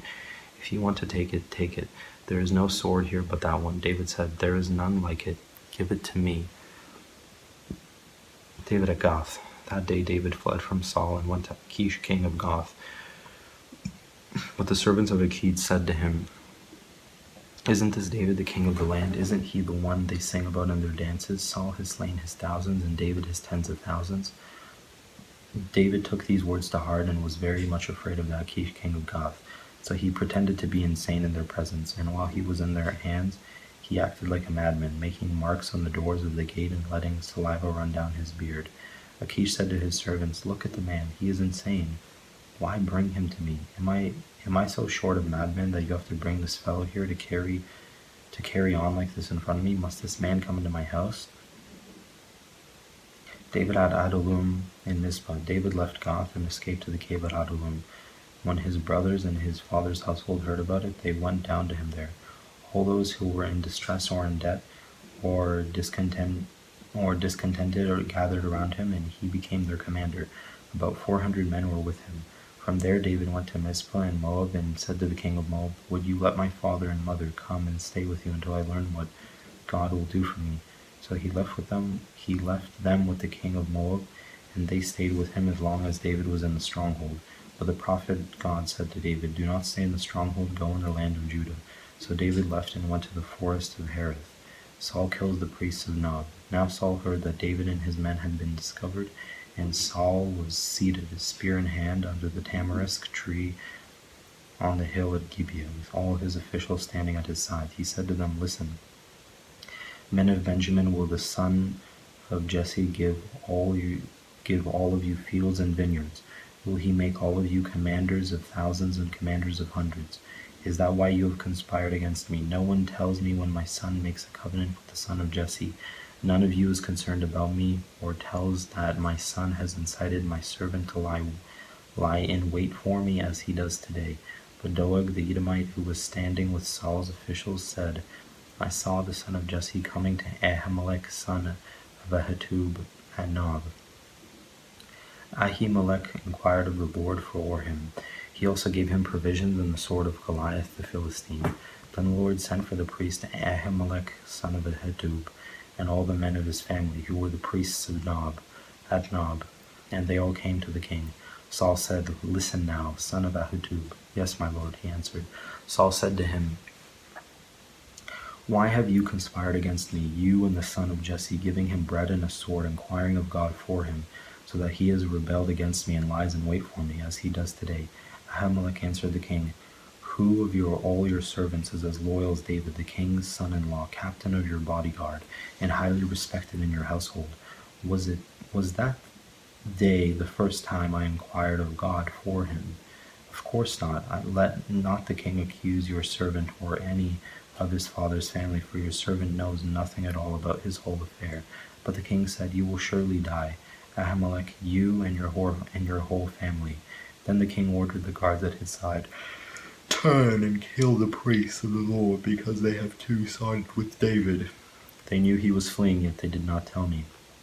But the king's officials were unwilling to raise a hand to strike the priests of the Lord. Then the king ordered Doeg, You turn and strike down the priests. So Doeg the Edomite turned and struck them down.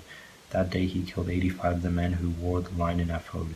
He also put to the sword Nob, the town of the priests, with its men and women, its children and infants, and its cattle, donkeys, and sheep. But one son of Ahimelech, son of Ahitub, named Abiathar, escaped and fled to join David. He told David that Saul had killed the priest of the Lord. Then David said to Abiathar, that day when Doeg the Edomite was there, I knew he would be sure to tell Saul, I am responsible for the death of your whole family. Stay with me. Don't be afraid. The man who wants to kill you is trying to kill me too. You will be safe with me. David saves Keilah.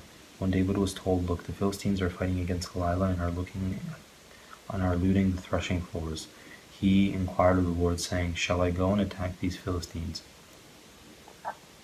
The Lord answered him, go attack the Philistines and save Keilah. But David's men said to him, here in Judah we are afraid. How much more then if we go to Keilah against the Philistine forces? Once again David inquired of the Lord, and the Lord answered him, go down to Keilah, for I am going to give the Philistines into your hands. So David and his men went to Keilah, fought the Philistines, and carried off their livestock. He inflicted heavy losses on the Philistines and saved the people of Keilah. Now Abiathar, son of Ahimelech, had brought the ephod down, which with him when he fled to David at Keilah. Saul pursues David. Saul was told that David had gone down to Keilah, and he said, God has delivered him into my hands, for David has imprisoned himself by entering a town with gates and bars. And Saul called up all his forces for battle to go down to Keilah to besiege David and his men. When David learned that Saul was plotting against him, he said to Abiathar the priest, bring the ephod. David said, the Lord, the God of Israel, your servant has heard definitely that Saul plans to come to Keilah and destroy the town on account of me. Will the citizens of Keilah surrender me to him? Will Saul come down as your servant has heard? Lord, God of Israel, tell your servant. And the Lord said, he will. Again David asked, will the citizens of Keilah surrender me and my men to Saul? And the Lord said, they will. So David and his men, about 600 in number, left Keilah and kept moving from place to place. When Saul was told that David had escaped from Keilah, he did not go there. David stayed in the wilderness strongholds and in the hills and off the desert of Ziph. Day after day Saul searched for him, but God did not give David into his hands. While David was at Horesh in the desert of Ziph, he learned that Saul had come out to take his life, and Saul's son Jonathan went to find David at Horesh and helped him to find strength in God. Don't be afraid, he said. My father Saul will not lay a hand on you. You will be king over Israel, and I will be second to you. Even my father Saul knows this. The two of them made a covenant before the Lord. Then Jonathan went home, but David remained at Horesh. The Ziphites went up to Saul of Gibeah and said, is not David hiding among in the stronghold at Horesh, on the hill of Hakalilah, south of Jeshimon? Now your majesty, come down whenever it pleases you to do so, and we will be responsible for giving him into your hands. Saul replied, the Lord bless you for your concern for me. Go and get more information, find out where David usually goes and who has seen him there. They tell me he is very crafty. Find out about all the hiding places he uses and come back to me with definite information. Then I will go with you. If he is in the area, I will track him down among all the clans of Judah. So they sent out and went Zipporah ahead of Saul. Now David and his men were in the desert of Maon, in the Arabah south of Jeshimon. Saul and his men began the search, and when David was told about it, he went down to the rock and stayed in the desert of Maon. When Saul heard about this, he went into the desert of Maon in pursuit of David. Saul was going along one side of the mountain, and David and his men were on the other side, hurrying to get away from Saul, as Saul and his forces were closing in on David and his men to capture them. A messenger came to Saul saying, come quickly, the Philistines are raiding the land. Then Saul broke his pursuit of David, and they went to meet the Philistines. That is why they call this place Selah Hamalekoth. And David went up from there and lived in the strongholds of En-gedi. David spared Saul's life. And Saul returned from pursuing the Philistines. He was told, David in the desert of En-gedi. So Saul took 3,000 able young men from all Israel and set out to look for David and his men near the crags of the wild goats. He came to the sheep pens along the way. A cave was there, and Saul went in to relieve himself.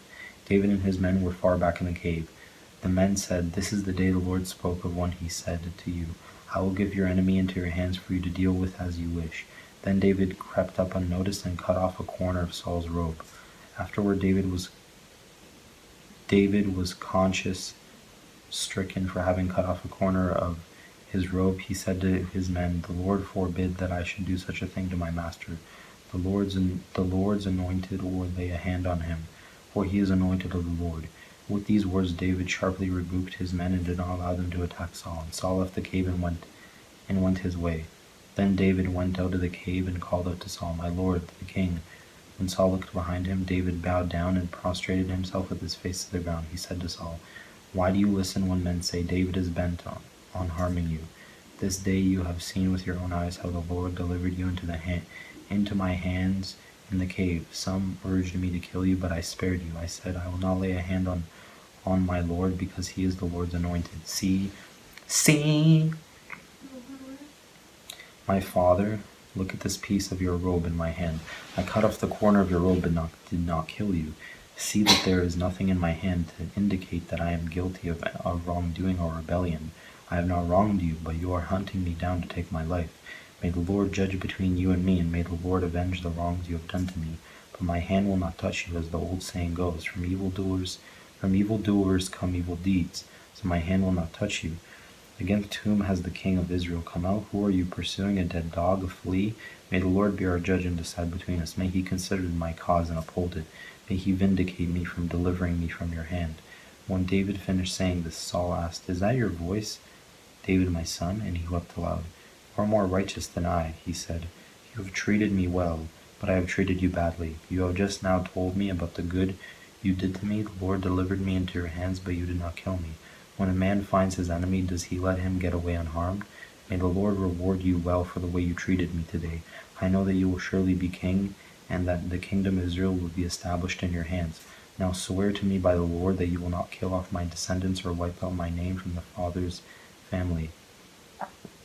So David gave his oath to Saul. Then Saul returned home, but David and his men went up to the stronghold. David, Nabal, and Abigail. Now Samuel died, and all Israel assembled and mourned for him, and they buried him at his home in Ramah. Then David moved down into the desert of Paran. A certain man in Maon, who had property there at Carmel, was very wealthy. He had 1,000 goats and 3,000 sheep, which he was shearing in Carmel. His name was Nabal, and his wife's name was Abigail. She was an intelligent and beautiful woman, but her husband was surly and mean in his dealings. He was a Calebite. While David was in the wilderness, he heard that Nabal was shearing sheep, so he sent 10 young men, and said to them, "Go up to Nabal at Carmel and greet him. In my name say to him, long life to you, good health to you and your household, and good health to all that is yours. Now I hear that it is sheep shearing time. When your shepherds were with us, we did not mistreat them, and the whole time they were at Carmel, nothing of theirs was missing. Ask your own servants, and they will tell you. Therefore be favorable toward my men, since we come at a festive time. Please give your servants and your son David whatever you can find for them." When David's men arrived, they gave Nabal his message in David's name, and then they waited. Nabal answered David's servants, "Who is this David? Who is this son of Jesse? Many servants are breaking away from their masters these days. Why should I take my bread and water and the meat I have slaughtered from my shearers and give it to men coming from who knows where?" David's men turned around and went back. When they arrived, they reported every word. David said to his men, "Each of you strap on your sword." So they did, and David strapped his on as well. About 400 men went up with David, while 200 stayed with the supplies. One of the servants told Abigail, Nabal's wife, "David sends messengers from the wilderness to give our masters his greetings, but he hurled insults at them. Yet these men were very good to us. They did not mistreat us, and the whole time we were out in the fields near them nothing was missing. Night and day they were a wall around us the whole time we were herding our sheep near them. Now think it over and see what you can do, because disaster is hanging over our master and his whole household. He is such a wicked man that no one can talk to him." Abigail acted quickly. She took 200 loaves of bread, 2 skins of wine, 5 dressed sheep, 5 seahs of roasted grain, 100 cakes of raisins, and 200 cakes of pressed figs, and loaded them on donkeys. And then she told her servants, "Go on ahead, I'll follow you." But she did not tell her husband Nabal. And she came riding her donkey into a mountain ravine. There were David and his men descending toward her, and she met them. David had just said, It's been useless, all my watching over this fellow's property in the wilderness, so that nothing of his was missing. He has paid me back evil for good. May God deal with David, be it ever so severely, if by morning I leave alive one male of all who belong to him." When Abigail saw David, she quickly got off her donkey and bowed down before David with her face to the ground. She fell at his feet and said, "Pardon your servant, my lord, and let me speak to you. Hear what your servant has to say. Please pay no attention, my lord, to that wicked man Nabal. He is just like his name. His name means fool, and folly goes with him. As for me, your servant, I did not see the men my lord sent. And now, my lord, as surely as the Lord your God lives, and as you live, since the Lord has kept you from bloodshed and from avenging yourself with your own hands, may your enemies and all who are intent on harming my lord be like Nabal, and let this gift which your servant has brought to my lord be given to the men who follow you. Please forgive your servant's presumption. The Lord your God will certainly make a lasting dynasty for my lord, because you fight the Lord's battles, and no wrongdoing will be found in you as long as you live. Even though someone is pursuing you to take your life, the life of my Lord will be bound securely in the bundle of the living by the Lord your God, but the lives of your enemies he will hurl away from the pocket of a sling. When the Lord has fulfilled for my Lord every good thing he promised concerning him, and has appointed him ruler over Israel, my Lord will not have on his conscience the staggering burden of needless bloodshed or having avenged himself. And when the Lord your God has brought my Lord success, remember your servant." David said to Abigail, "Praise be to the Lord, the God of Israel, who has sent you today to meet me.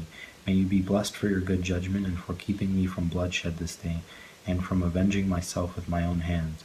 Otherwise, as surely as the Lord lives, the God of Israel lives, who has kept me from harming you, if you had not come quickly to meet me, not one male belonging to Nabal would have been left alive by daybreak."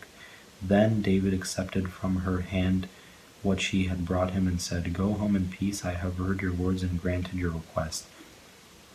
When Abigail went to Nabal, he was in the house holding a banquet like that of a king. He was in high spirits and very drunk, so she told him nothing at all until daybreak. Then in the morning, when Nabal was sober, his wife told him all these things, and his heart failed him, and he became like a stone. About 10 days later, the Lord struck Nabal, and he died. When David heard that Nabal was dead, he said, "Praise be to the Lord, who has upheld my cause against Nabal for treating me with contempt. He has kept his servant from doing wrong, and has brought Nabal's wrongdoing down on his own head." Then David sent word to Abigail, asking her to become his wife. His servants went to Carmel and said to Abigail, "David has sent us to you to take you to become his wife." She bowed down with her face to the ground and said, "I am your servant, and I am ready to serve you and wash the feet of my Lord's servants." Abigail quickly got on a donkey, and attended by her 5 female servants, and went with David's messengers and became his wife. David had also married Ahinoam of Jezreel, and they were both his wives. But Saul had given his daughter Michal, David's wife, to Paltiel, son of Laish, who was from Galim. David again spares Saul's life. The Ziphites went to Saul at Gibeah and said, "Is not David hiding on the hill of Hachilah, which faces Jeshimon?" So Saul went down to the desert of Ziph with his 3,000 select Israelite troops to search there for David. Saul made his camp beside the road on the hill of Hachilah facing Jeshimon, but David stayed in the wilderness when he saw that Saul had followed him there. He sent out scouts and learned that Saul had definitely arrived. Then Saul set out and went to the place where Saul had camped. He saw where Saul and Abner, son of Ner, the commander of the army, had laid down. Saul was lying inside the camp with the army encamped around him. David then asked Ahimelech the Hittite and Abishai, son of Zeruiah, Joab's brother, "Who will go down in the camp with me to Saul?" "I'll go with you," said Abishai. So David and Abishai went to the army by night, and there was Saul, lying asleep in the camp with his spear stuck in the ground near his head. Abner and the soldiers were lying around him. Abishai said to David, "Today God has delivered your enemy into your hands. Now let me pin him to the ground with one thrust of the spear. I won't strike him twice." But David said to Abishai, "Don't destroy him. Who can lay a hand on the Lord's anointed and be guiltless? Surely as the Lord lives, he said, the Lord himself will strike him. Or his time will come and he will die, or he will go into battle and perish." But the Lord forbid that I should lay a hand on the Lord's anointed. Now get the spear and water jug that are near his head, and let's go." So David took the spear and water jug near Saul's head, and they left. No one saw or knew about it, nor did anyone take up. They were all sleeping, because the Lord had put them into a deep sleep. Then David crossed over to the other side and stood on the top of the hill some distance away, and there was a wide space between them. He called out to the army and to Abner son of Ner, "Aren't you going to answer me, Abner?" Abner replied, "Who are you who calls to the king?" David said, "You're a man, aren't you? And who is like you in Israel? Why didn't you guard your lord the king? Someone came to destroy your lord the king. What you have done is not good. As surely as the Lord lives, you and your men must die, because you did not guard your master, the Lord's anointed. Look around you. Where are the king's spear and water jug that were near his head?" Saul recognized David's voice and said, "Is that your voice, David, my son?" David replied, "Yes, it is, my lord the king." And he added, "Why is my lord pursuing his servant? What have I done, and what wrong am I guilty of? Now let my lord the king listen to his servant's words. If the Lord has incited you against me, then may he accept an offering. If, however, people have done it, may they be cursed before the Lord. They have driven me today from my share in the Lord's inheritance. I have said, 'Go serve other gods.' Now do not let my blood fall to the ground far from the presence of the Lord. The king of Israel has come up to look for a flea, as one hunts a partridge in the mountains." Then Saul said, "I have sinned. Come back, David my son, because you have considered my life precious today.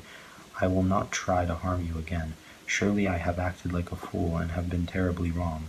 Here is the king's spear." David answered, "Let one of your young men come over and get it. The Lord rewards everyone for the righteousness and faithfulness. The Lord delivered you into my hands today, but I would not lay a hand on the Lord's anointed. As surely as I valued your life today, so may the Lord value my life and deliver me from all this trouble." Then Saul went to David, "May you be blessed, David my son, and you will do great things and surely triumph." So David went on his way, and Saul returned home. David among the Philistines. But David thought to himself, "One of these days I will be destroyed by the hand of Saul. The best thing I can do is to escape to the land of Philistines. Then Saul will give up searching for me anywhere in Israel, and I will slip out of his hand." So David and the 600 men with him left and went to Achish son of Maoch, the king of Gath. David and his men settled in Gath with Achish. Each man had his family with him, and David had his 2 wives, Ahinoam of Jezreel and Abigail of Carmel, the widow of Nabal. When Saul was told that David had fled to Gath, he no longer searched for him. Then David said to Achish, "If I have found favor in your eyes, let a place be assigned to me in one of the country towns, that I may live there. Why should your servant live in the royal city with you?" So on that day Achish gave him Ziklag, and it belonged to the kings of Judah ever since. David lived in the Philistine territory 1 year and 4 months. Now David and his men went up and raided the Gershites, the Gizurites, and the Amalekites. From ancient times these peoples had lived in the land extending to Shur and Egypt. Whenever David attacked an area, he did not leave a man or woman alive, but took sheep and cattle, donkeys and camels and clothes. Then he returned to Achish. When Achish asked, "Where did you go raiding today?" David would say, "Against the Negev of Judah, or against the Negev of Jerahmeel, or against the Negev of the Kenites." He did not leave a man or woman alive to be brought to Gath, for he thought, "They might inform on us and say, 'This is what David did.'" And such was his practice as long as he lived in Philistine territory. Achish trusted David and said to himself, "He has become so obnoxious to his people, the Israelites, that he will be my servant for life." In those days the Philistines gathered their forces to fight against Israel. Achish said to David, "You must understand that you and your men will accompany me in the army." David said, Then you will see for yourself what your servant can do." Achish replied, "Very well, I will make you my bodyguard for life." Saul in the medium and at Endor. Now Samuel was dead, and all Israel had mourned for him and buried him in his towns of Ramah. Saul had expelled the mediums and spiritists from the land. The Philistines assembled and came and set up camp at Shunem, while Saul gathered all Israel and set up camp at Gilboa. When Saul saw the Philistine army, he was afraid. Terror filled his heart. He inquired of the Lord, but the Lord did not answer him by dreams or Urim or prophets. Saul then said to his attendants, "Find me a woman who is a medium, so I may go and inquire of her." "There is one in Endor," they said. So Saul disguised himself, putting on other clothes, and at night he and 2 men went to the woman. "Consult a spirit for me," he said, "and bring up for me the one I name." But the woman said to him, Surely you know what Saul has done. He has cut off the mediums and spiritists from the land. Why have you set a trap for my life to bring about my death?" Saul swore to her by the Lord, "As surely as the Lord lives, you will not be punished for this." Then the woman asked, "Whom shall I bring up for you?" "Bring up Samuel," he said. When the woman saw Samuel, she cried out at the top of her voice and said to Saul, "Why have you deceived me? You are Saul." The king said to her, "Don't be afraid. What do you see?" The woman said, "I see a ghostly figure coming up out of the earth." "What does he look like?" he asked. "An old man wearing a robe is coming up," she said. Then Saul knew it was Samuel, and he bowed down and prostrated himself with his face to the ground. Samuel said to Saul, "Why have you disturbed me by bringing me up?" "I am in great distress," Saul said. "The Philistines are fighting against me, and God has departed from me. He no longer answers me either by prophets or by dreams, so I have called on you to tell me what to do." Samuel said, "Why do you consult me? Now that the Lord has departed from you and become your enemy, the Lord has done what he predicted through me. The Lord has torn the kingdom out of your hands and given it to one of your neighbors, to David, because you did not obey the Lord or carry out his fierce wrath against the Amalekites. The Lord has done this to you today. The Lord will deliver both Israel and you into the hands of the Philistines, and tomorrow you and your son will be with me. The Lord will also give the army of Israel into the hands of the Philistines." Immediately Saul fell full length on the ground, filled with fear because of Samuel's words. His strength was gone, for he had eaten nothing all that day and all that night. When the woman came to Saul and saw that he was greatly shaken, she said, "Look, your servant has obeyed you. I took my life in my hands and did what you told me to do. Now please listen to your servant and let me give you some food so you may eat and have the strength to go on your way." He refused and said, "I will not eat." But his men joined the woman in urging him, and he listened to them. He got up from the ground and sat on the couch. The woman had a fattened calf at the house, which she butchered at once. She took some flour, kneaded it, and baked it without yeast. Then she set it before Saul and his men, and they ate. That same night they got up and left. Achish sends David back to Ziklag. The Philistines gathered all their forces at Phik, and Israel camped by the spring in Jezreel. As the Philistine rulers marched with their units of hundreds and thousands, David and his men were marching at the rear with Achish. The commanders of the Philistines asked, "What about these Hebrews?" Achish replied, "Is this not David, who was an officer of Saul, king of Israel? He has already been with me for over a year, and from the day he left Saul until now, I have found no fault in him." But the Philistine commanders were angry with Achish and said, "Send the man back, that he may return to the place you assigned him. He must not go with us into battle, or he will turn against us, and during the fighting, how better could he regain his master's favor than by taking the heads of our own men? Isn't this the David they sang about in their dances? Saul has slain his thousands, and David his tens of thousands." So the Achish called David and said to them, "As surely as the Lord lives, you have been reliable, and I would be pleased to have you serve with me in the army. But from the day you came to me until today, I hadn't found no fault in you. But the rulers don't approve of you. Now turn back and go in peace. Do not do anything to displease the Philistine rulers."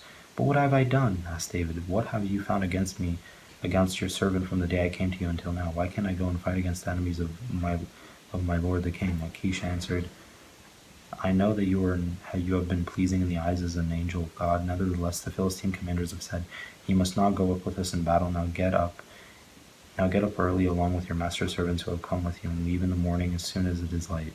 So David and his men got up early in the morning and to go back to the land of the Philistines, and the Philistines went up to Jezreel. David destroys the Amalekites. David and his men reached Ziklag on the third day. Now the Amalekites had raided the Negev and the Ziklag. They attacked Ziklag and burned it, and had taken captive the woman and everyone else in it, both young and old. They killed none of them, but carried them off as they went on their way. When David and his men reached Ziklag, they found it destroyed by fire, their wives and sons and daughters taken captive. So David and his men wept aloud until they had no strength left to weep. David's two wives had been captured, Ahinoam of Jezreel and Abigail, the widow of Nabal of Carmel. David was greatly distressed because the men were talking of stoning him.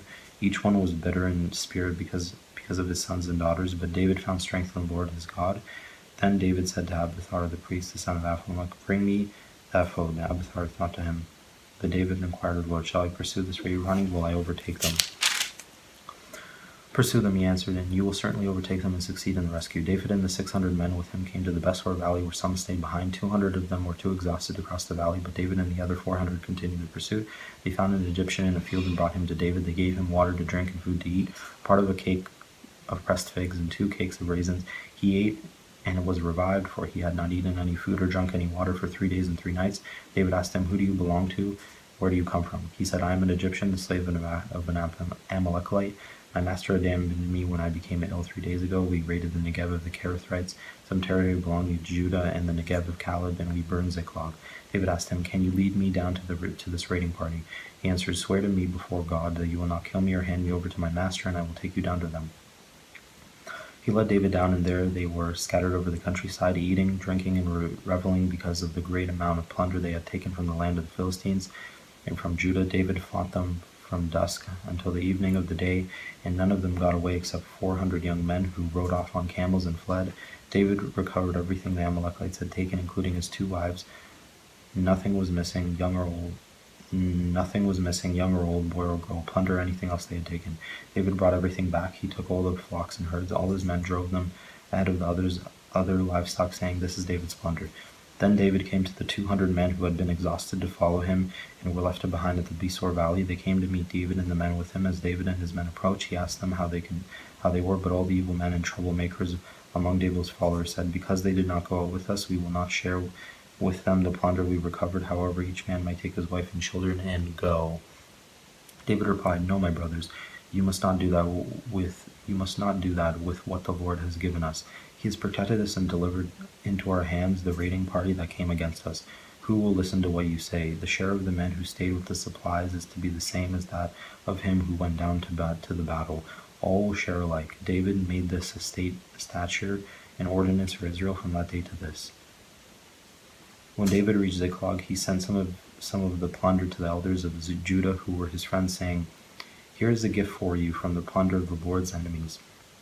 David sent it to those who were in Bethel, Ramoth, Negev, and Jatir, to those in Aror, Sippomoth, Eshtamoa, and Rakal, to those in the towns of Jermalites and the Kenites, to those in Hormah, Borashan, Atak, and Hebron, and to those in all the other places where he and his men had roamed. Saul takes his life. Now the Philistines fought against Israel. The Israelites fled before them, and many fell dead on the Mount Gilboa. The Philistines were in hot pursuits of Saul and his sons, and they killed sons Jonathan, Abinadab, and Malchi-Shua. The fighting grew fierce around Saul, and when the archers overtook him, they wounded him critically. Saul said to his armor-bearer, "Draw your sword and run through, or these uncircumcised fellows will come and run me through and abuse me." But his armor-bearer was terrified and would not do it. So Saul took his own sword and fell on it. When the armor-bearer saw that Saul was dead, he too fell on his sword and died with him. So Saul and his 3 sons and his armor-bearer and all his men died together that same day. When the Israelites along the valley and those who crossed the Jordan saw that the Israelite army had fled and that Saul and his sons had died, they abandoned their towns and fled, and the Philistines came and occupied them. The next day, when the Philistines came to strip the dead, they found Saul and his 3 sons fallen on Mount Gilboa. They cut off his head and stripped off his armor, and they sent messengers throughout the land of the Philistines to proclaim the news in the temple of their idols and among their people. They put his armor in the temple of Ashtoreth's and fastened his body to the wall of Bethshan. When the people of Jabesh Gilead heard what the Philistines had done to Saul, all their valiant men marched through the night to Bethshan. They took down the bodies of Saul and his sons from the wall of Bethshan and went to Jabesh, where they burned them. Then they took their bones and buried them under a tamarisk tree at Jabesh, and they fasted 7 days. Alright guys, I just finished Samuel 1. I hope you guys enjoyed that video. I'm going to be continuing Samuel 2 next. I'm also going to leave a link down in this video below, all the cut-up versions, so you can watch it segment by segment or just watch this entire video. If you're already here, also take a look down in the description for some affiliate products, some products that you guys might enjoy. So we're going to be continuing Saul 2 in the next video. If you guys enjoyed this video, thank you and have a wonderful day. Thank you and goodbye.